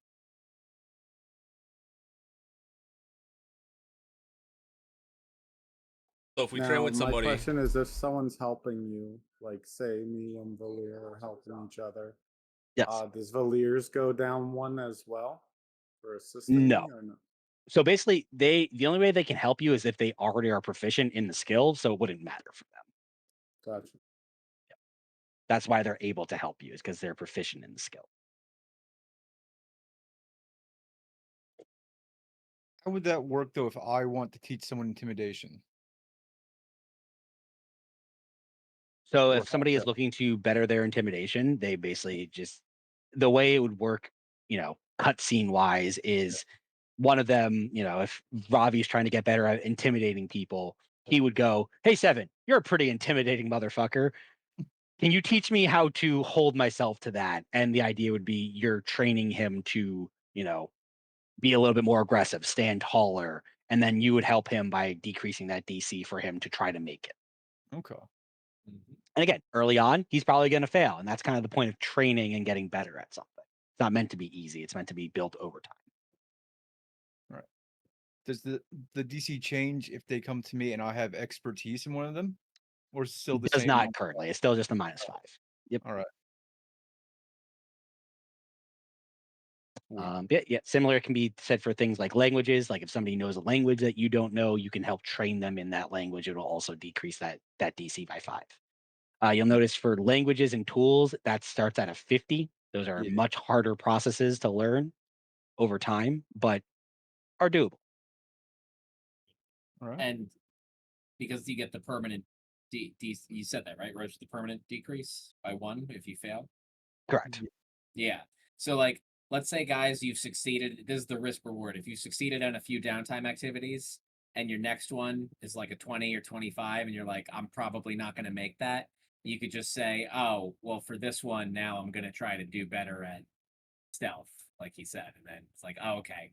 I knew I was going to fail that, but now it's down to a 39 for next time. So if you're like min-maxing the downtime, you might want to try, which can backfire too. You know, if you fail when you don't expect to, but like you could succeed on a couple things and then do one of these proficiencies as like your final thing for the day, just to drop it by one for the next time. You know? Okay.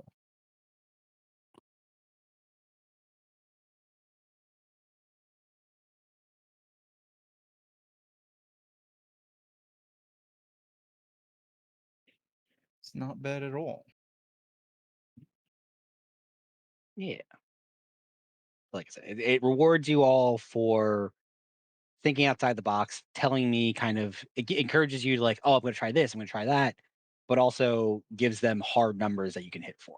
And like I said, it's the increasing scale is basically the idea of like, oh, Mel, you got really lucky and you found this super piece of information you were looking for, and that's going to help open up, you know, it's kind of almost what I did when like Valir hit the nat 20 on researching the great old ones. Like if you're going to succeed, if you're going to succeed radically over what I'm setting the DC at, I'm going to give you something extra.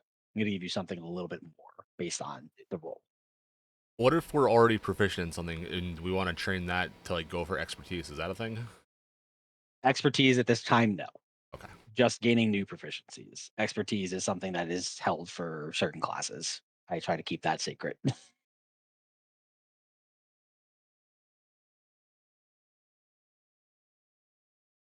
Trying to shore up some weak points. Of course.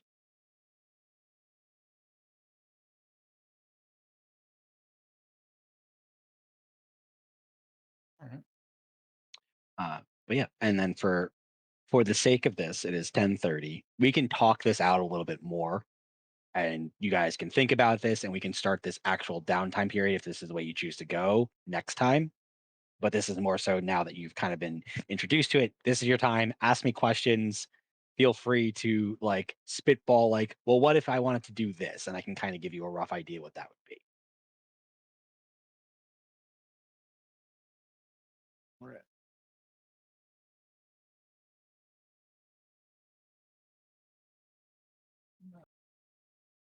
Yeah, I would definitely try to improve the relationships with sparring with Rexus and Leola. 'Cause Seven sees them as the strongest, Those and all definitely the be things you personalities could do. align, so it seems like it'd be fun.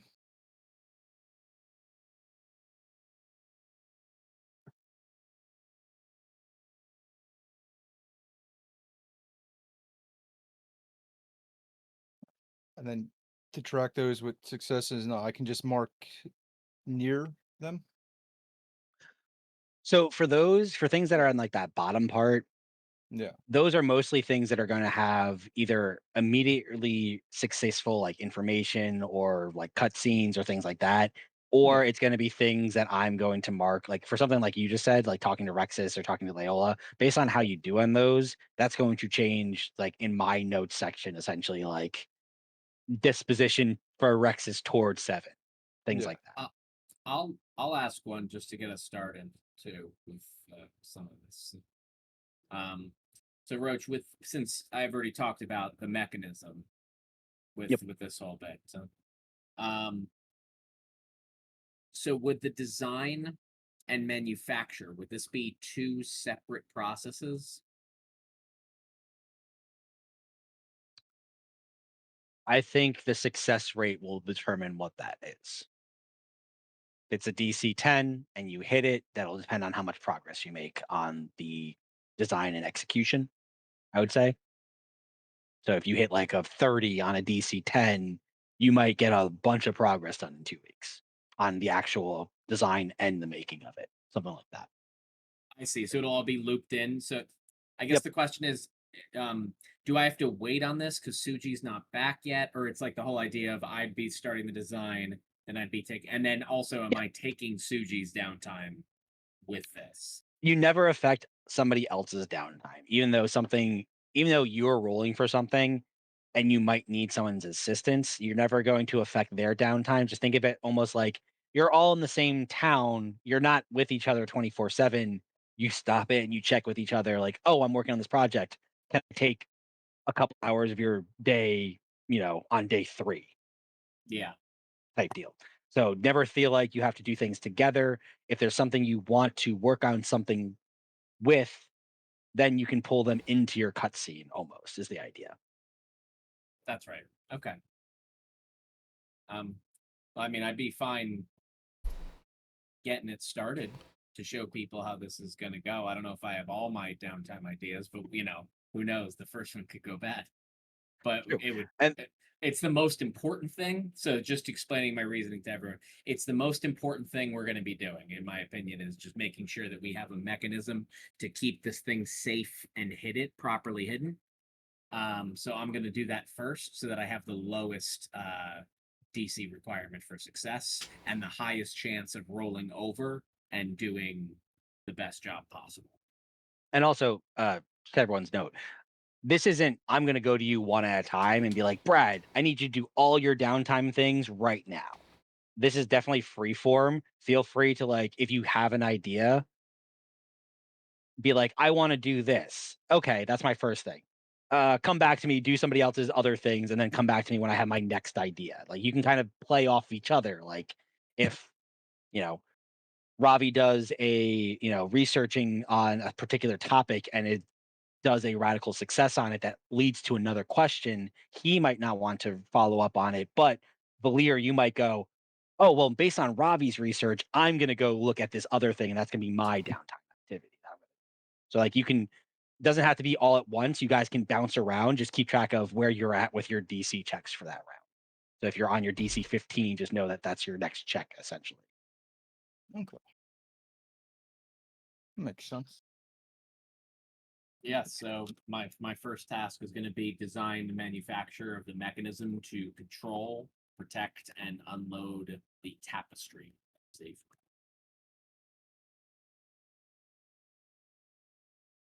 So that would be for Ravi a Tinker's check. Tinker's check. Yep, I figured that would be.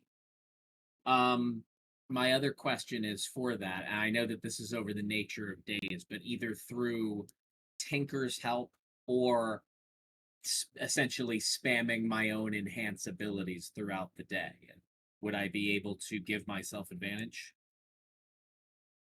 At this Uh, point, I have enhance abilities for. Sorry, I'm just gonna check my spell slots real quick. I could do this for 369 for 10 hours of the day. I can enhance my own ability if that's all I'm doing.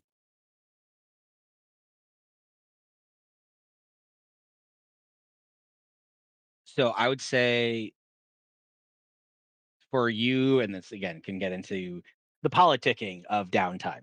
Sorry. No, no, Well, no. This might as is well get it out perfect. of the way. It's a perfect example. All of you have certain abilities. All of you have certain things that you can gain advantages on, disadvantages on. Adding extra dice to certain checks based on things like guidance, blessed. If we had bards, bardic inspiration, um, there is a way to use those throughout downtime. Usually, if it's over the course of a certain amount of time, I only allow them for a limited amount.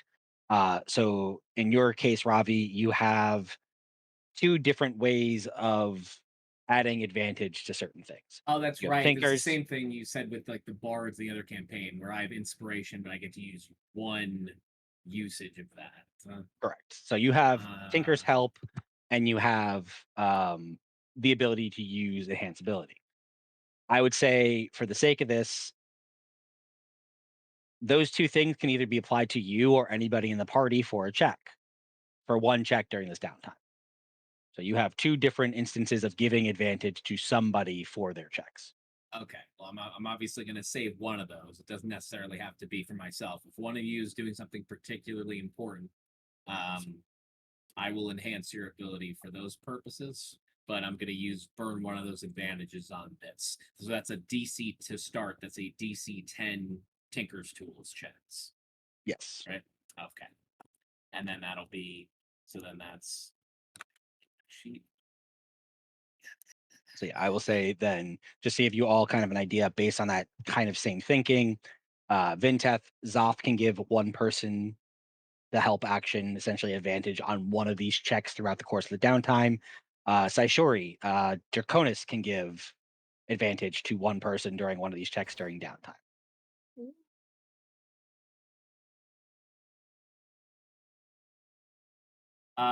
DM, Yes. correct me if I'm wrong. I'm not sure why it's showing this, but I think it's because they're all batched together. Maybe it's because the alchemist tools, but I'm proficient in Tinker's tools. That means I add both my dex and my proficiency bonus for a +6. Is that correct?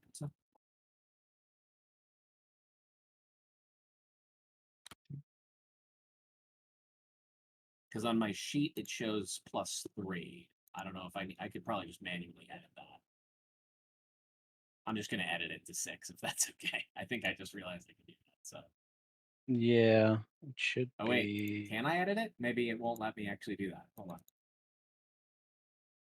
I'm not sure it'll let me do this on my side.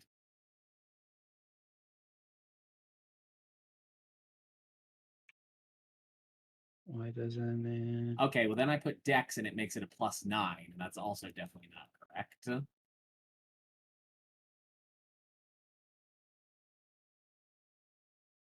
I mean, maybe it is, unless I'm forgetting something.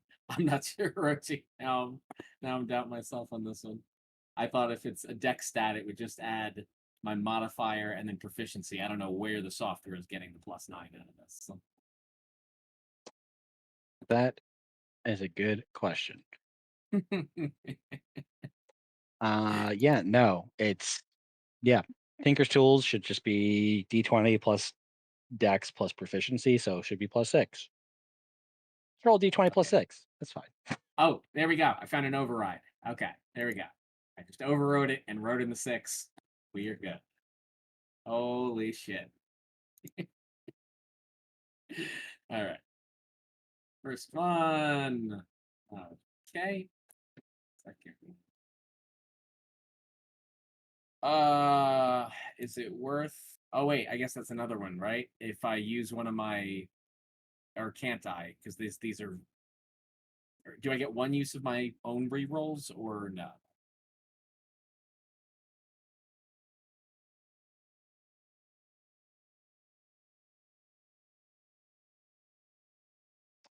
I allowed Lucky in the other campaign, so I have to allow it here. Okay. Yeah. I guess the question is it worth it? Man, this is like the most important thing we're doing. I was really hoping for more than a 10. Do I want to burn it now? Uh, yes, I think I have to. I think I gotta try to shoot for better than a 16. Ugh. All right. There you go. There it is. That's worth it. Worth the burns. All So right. that is going to be 3 degrees of success over the DC on the design and manufacture of this mechanism for the tapestry. It's pretty huge. All right, so we used 1 advantage plus our So Ravi, over the course of the 2 weeks as you're, in between doing other research and working with the rest of the party, you spend a lot of time leading up to when Suji returns, sketching furiously, pulling together the specs and the diagrams of how this contraption should work. You go back topside and you measure the tapestry itself to make sure you have accurate measurements of what you're trying to do. You have a pretty solid option in mind. You wait for Suji to return. Eventually he does, and you meet back up. You start to go over the different plans and materials. Suji, using his mastery of blacksmith, looking over the blueprints that you lay out in front of him, starts to devise plans in his head. Pieces you'll need, materials, different processes that'll take place to get this up and running. I would say for the combination of your success, understanding of the blueprints itself, the blueprints are perfect. They are exactly what Suji needs. Suji is able to identify the fact that to make this from scratch would take probably the better part of 2 months. Uh, However, the degrees of success. mm, However, you don't have to forge every from scratch. Fortunately for you, you have a man in your party with a set of paints that's able to oh, make individual pieces. let's go. Hell The yeah. paints. All I need are dimensions so I know what to subtract. So, through the course of Suji, you working directly with Seven, basically giving him the exact measurements he needs, the exact dimensions of how exactly this spring needs to operate, connecting to this piece. Seven, you're able to spend probably the better part of 2 days just drawing like Tonka toy pieces, essentially. That Amazing. Suji and Ravi, you guys, with the help of Seven and the rest of the party as they come in and out, and even Tenson, start to build this contraption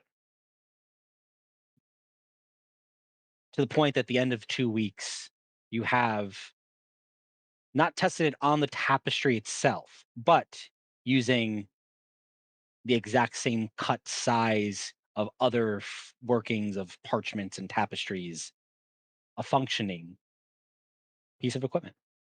Nice. Go. Hell yeah.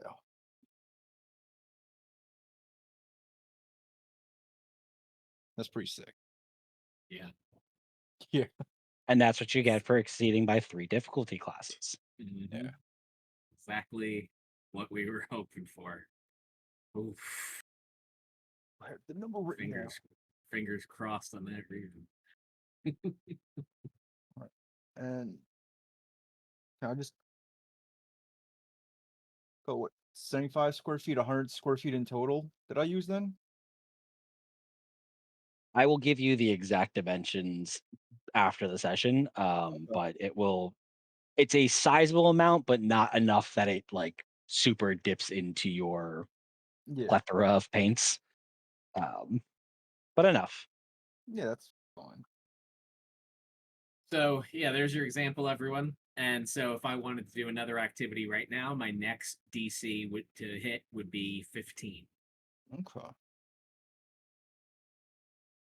Yeah. which I'm gonna think about. But if anyone else wants to, have Yeah. an idea now. I'll go talk to Rexus. Build up. See if I can train, spar with him during this because I have a feeling he is also restless, and Seven has not really gotten to do all that much fighting lately. All right. So for the sake of this, I will say give me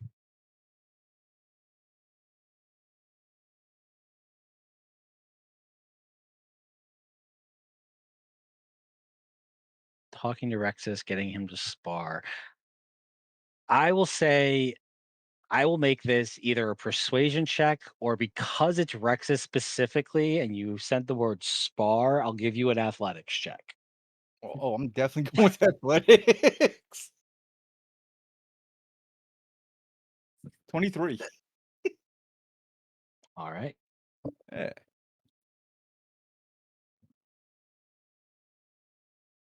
Seven. Yes. In one of your days during this 2 week downtime, you find your way over to, the small, not not the estate, but kind of where the barracks are of the military, stationed here in Zephyr. You see the moving in troops. You can see that they are getting ready for whatever this incursion is going to be. You can see, different ammunition and munitions and rations and preparations. You can see people are running lines. You hear Rex's is calling out orders. Um, and I think for you, Seven, you approach him you know Rexus now. You've gotten to meet him a little bit. You can see that he is currently just, screaming at some just recruits to just fucking get it together, get back in line. Can I see a little bit of fucking life out here? And you just come up behind him, and instead of asking him to spar, you triple. You Yeah. throw a shoulder into him. He hits the ground. He looks back up at you and is like, "Oh, that's what I fucking wanted to see." And he just hops up, and you two just start throwing just haymakers at each other. No weapons, no technique, just two dudes just throwing bombs. Hell Yes. yeah. And you do, and you start to see what was the tenseness of this encampment starts to rally. You can see that there's like, Rexus is fighting in the yard. A bunch of people, there's a mass around you, 15, 20, 30, 40 different recruit tieflings just standing around you cheering as you and Rexus are going toe to toe. What do you want to do? How do you go hand to hand with Rexus? Oh, we get the tailback out. His part. And that's when I try. We'll start grappling and then just body shot, body shot, body shot. I'm assuming he's just as strong as I am. He breaks free eventually. Oh yeah, Get he is a yeah. brick shit house. He eats the punches. He throws them back just as much. You can feel, again, weird sensations for you. You feel your chassis starting to crack in places as he hits you with a heavy blow. Yeah. The whole time just smiling. You can see blood trickling. Yeah. Like your punches are making damage. He's bleeding from the lips, but smiling and cackling the entire time. Yeah. Whatever. Fun. And I'm gonna go back to the trip. I'll try to defend myself because even though this is so much fun, Seven is now more human than he's ever been. And like, yeah, he's feeling it. So he's actually getting joy and excitement out of this. I'm matching his energy back. And so you do. And the two of you spar for what feels like hours. Like you are just going at it. There is no give. You are fighting to a draw here with what is considered the pinnacle. And you can see why of Yeah. the Zafrael military. And eventually you both just kind of straight end Rocky 2, just both go in for a haymaker and catch each other on the chin. You both laying flat on your backs, not unconscious. He Just slaps your chest, just oh, you can hear the entire crowd around you starts going up in an uproar as you both kind of just sit back up and just you both relieve like that sigh. And Seven, you sigh like that, just like exhale of relieving like pressure and yeah. anxiety from your chest. Just oh, Yeah. I fucking needed that. As did I.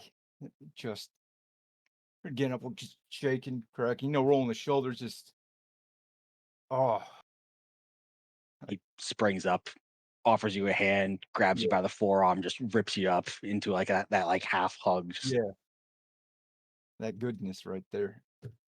raises your hand. He looks at it. You all fucking see? This is what I fucking expect from every fucking one of you. Oh, you like this? You should have seen what I turned those guards into at the first bar I ever went into. You'll have to tell me over a drink. Come on, I'm fucking buying. Yeah, And he does. He brings you down to, people start to try to file behind him. It's like, get back to fucking work. yeah, Leaves with you. And you have a relaxing drink. Whether or not you drink it or not, he puts one in front of you. He's like, I don't know what you fucking want, but here's one because I'm having one. oh, I'll do it. We'll rage, and I'll take an entire barrel, just straight down the gullet. Yep. And with what with the rapport you've built, the competition doesn't end here. You have found a manly man who's willing to go toe to toe with you, and the competition goes further than just fighting. As you sit here and just go drink for drink, chug for chug with Rexus in the bar. Yeah, Barrels upon barrels of mead and ale are brought to you. yeah, This is like one of the, Ugh, it's a good day. that's a good day. 7. Yeah. You've built a very good rapport with Rexus today. You're sitting here. He is heavy in his cups. You could ask him one question in this moment. What would you ask him?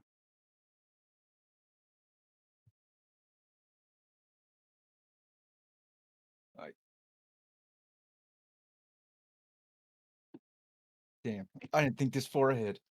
But Again, you roll the dice. I will reward. no, we're gonna keep it the way it is. We're like, so, how'd you learn to fight like this?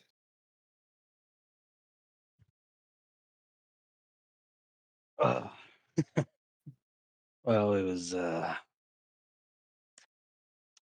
was customary where I grew up.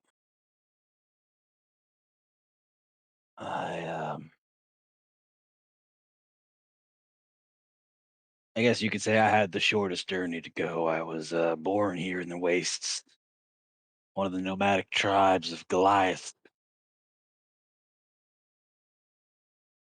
Oh.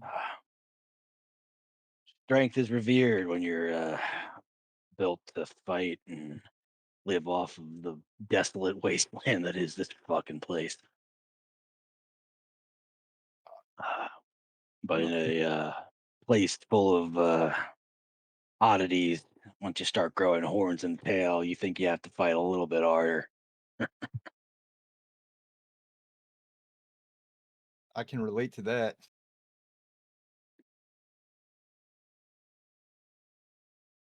Yeah, this is what I was made for. You said Goliath tribe? I know it's hard to tell with the horns and the skin, but yeah, I'm Goliath by birth. I think I met one before you then. I met a Goliath. Yeah,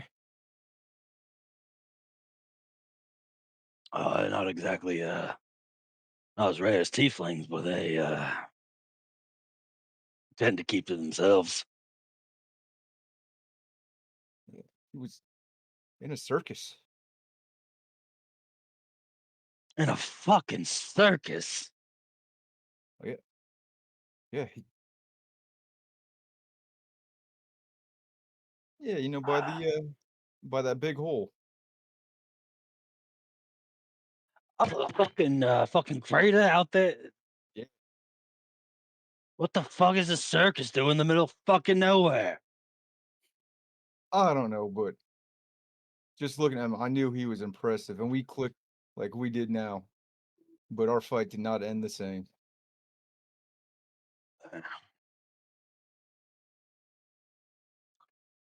It's been a while since I've had someone that could throw a punch like that. Yeah. He spits out some blood. I spit out gravel. Don't worry, if you need teeth, I got some extras. That is a horrifying statement, and that's coming from someone who literally lives in hell. Yeah. Some people just don't get it. I need when I defeat something bigger than me, I need a part of it. I totally understand that. Yeah. Well, to beating something bigger than us. Cheers. Clank. Yeah. Go into the evening that night as late as you're willing to stay up, which for you is as late as you need to because you don't really need to sleep. But Rexus will drink deep into his cups. Yeah. But you have made a friend that day. Hell yeah. Nice. And I learned something freaking cool. I like this. Would anyone else like to attempt a downtime activity before we call it for this evening? Or would you like the time to think about it for next Think. week? Oh, I wouldn't mind. So, do I get to use Lucian's You do get to infusions? do both. Yes. Hell yeah. Yes. Just Nice. so you know, for Suji, Chris, you and I will talk separately about what he did for what he accomplished during the week that everyone else was gone, and then he Yeah. will start a new downtime tracker of what he's going to do for the next 2 weeks, essentially. Gotcha. And So. if anyone has something really important, I could be convinced to loan you Tinkers for the advantage. That's the canon explanation for your good fortunes. Evolution basically wants to go through the undergrounds of hell and, ask around, try to get some information or find some people who might be willing to do something, give out some information, credible sources, etc. Looking for the And people that killed your wife, right? that technically that's second. This is more about you guys since you guys are helping me out and stuff based on that list that you guys gave me. Mm-hmm. Oh, yeah. Mhm. So for you, Blution, I will ask you the question. Yep. For the sake of this first downtime tracking activity, you can either ask around about one particular topic that you're basically trying to just gather the information about that. That could be talking to multiple people, essentially. Or Mhm. you can spend your first downtime tracker creating or starting the creation of your own underground network of information gatherers, which won't give you necessarily information on this time, depending on what you roll, but will help you set up to start gathering information over time. Would you like to create your own criminal underground here in Zafarel, or would you like to actually research one of these topics? Is the question. I think that actually sounds really cool, like making my own connection. So it's just, metagaming a bit. Like if this character becomes a side character, it could potentially just relay us random shit. Yeah. I'm down for that.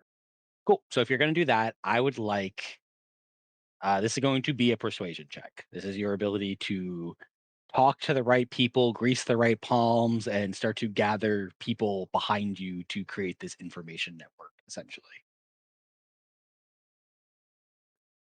Gotcha. Just look at the +0 persuasion, but I'm like, Hey, just straight Volution's got 50-50. issues. True. DC 10. Well, bam.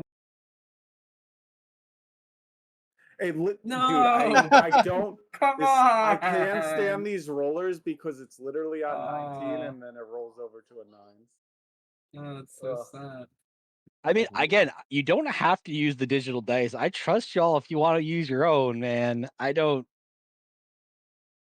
I've said it before. I'll say it again. If you need to fudge a dice on online D&D, look, we got other things to talk about. So if you want to use your physical dice, you don't trust these things. You can't pickle a digital dice. I'm just saying, you can't pickle it. Fair. Gotta pickle the dice. Got to pickle the dice, man. Yeah. Bathe them in the light of the new moon. Can't do it. Well, at least you still got Suji's gun. Yep. Good test So run. basically, this again will show kind of the other side of it. Lucian, you spend the better part of the next 2 weeks. You are asking around. You're starting to gather people who are interested. You might need to put a little bit of coin into it, a little bit more persuading, but you're starting to make connections.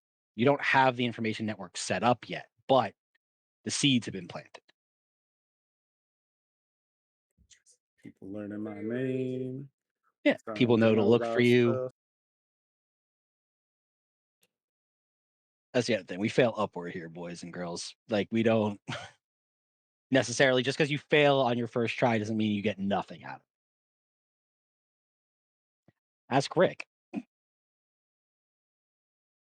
Wait, what did he get after the fail? That's when Jinx Room got the staff of. Oh, yeah. Oh, no. You'll get Oh it my eventually. God. We'll talk about I that know. later. I it's Jake's was not getting to. And Cool. But yeah, so Belushi, you spend some time just getting your name out there, getting your information network started, but it's going to take some time. It's going to take constant, using of certain people.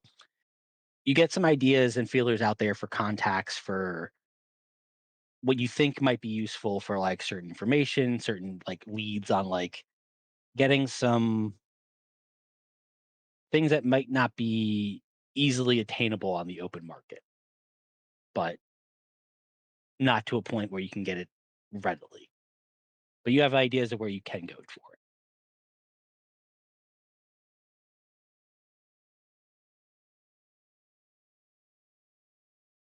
Sounds good. Sounds good. All right. Anyone else like to attempt something before this evening session, or would you like to call it there? Yeah, I'm gonna think about it. I'm Think. willing to try to do some more independent research on rhubarb. Okay. Right.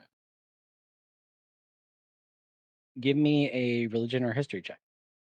DC Alright. is 15. 26. Nice. 7, 5. The digital dice favor 7. They do. Then They again, always then have. again, all dice favor 7.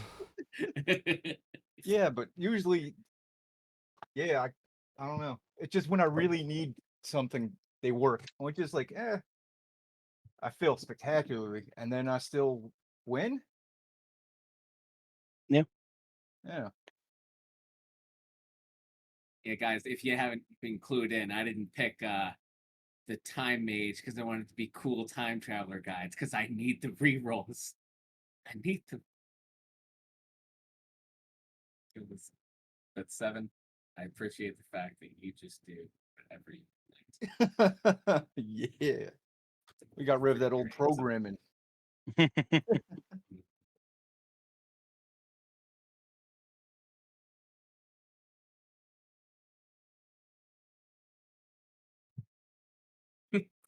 7 finds his way into the restricted section of the library and gets the book on rhubarb himself. Like half the entire encampment just saw me fist fight with Rexus to a draw, and they're like, "We'll just let him go." Yeah, I think that is a reasonable outcome. Hey, is that guy in the restricted section of the library? Shut the Yep. fuck up. Are Did you you not watch him fight Rexus? You literally just walked up and tripped his ass. And then they drank for the next 12 hours.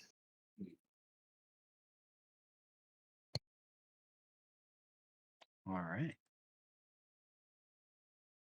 7 has a chisel. He's just gonna make a permanent smile on his face, and we don't know if that's better or worse.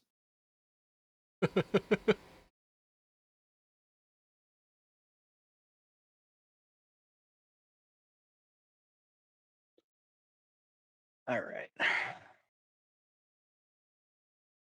7. As you spend one of your days just at the library, just doing more, asking for books, doing more research, pulling things from whichever archivist is willing to bring them to you, you spend a better part of your morning going through tomes that they've already showed you, and you start like throwing them to the side. Like, I've read this one already. Another. Eventually, they start pulling books from deeper, like things that don't necessarily have to do with religion, things that don't have to do with have mention of rhubarb specifically. But you start to get history of giants, start to get more background of when the giant civilizations used to be prominent, used to be major players on Zelenkov.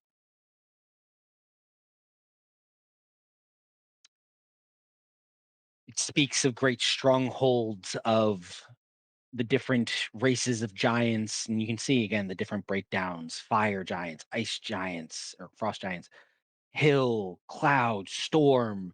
Um, how they had different civilizations throughout the world. How they, for the most part, kept to themselves. As far as frost giants tended to stick together, fire giants, there was no active animosity towards each other, mainly because they did not occupy the same spaces.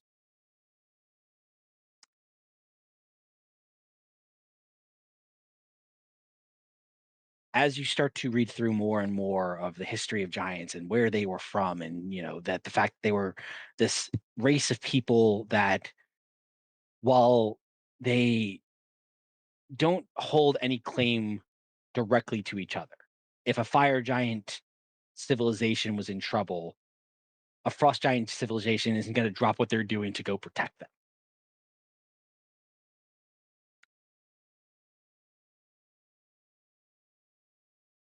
You start to see a word that starts, like, it repeats itself over and over, and it's loosely translated to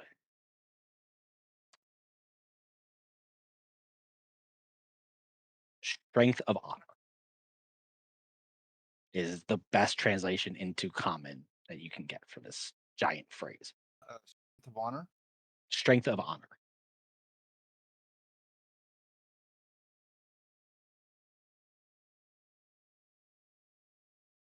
And as part of that, you start to see the reference of, no matter which civilization is talking about it, whether it be from a fire giant's perspective or frost giants, a cloud giants, a hill giants, there's this constant referral to what you at first think is a person or a position. But as you start to kind of read deeper and deeper, and you start to get more clues on kind of connecting the dots between accounts from these different civilizations, the only thing that it leads you to is the idea that this is a place.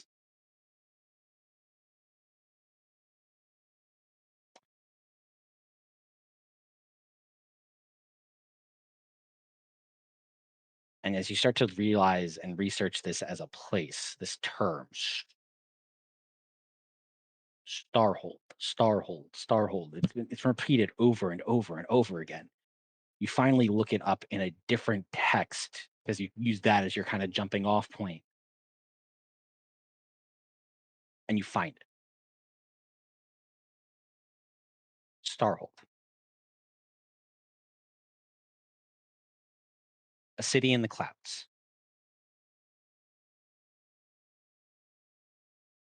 a place whose location cannot be found, or is constantly.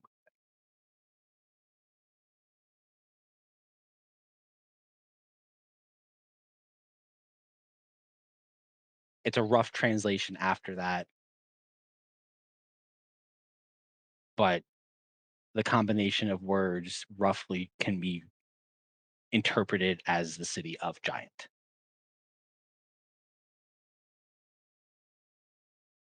It's awesome.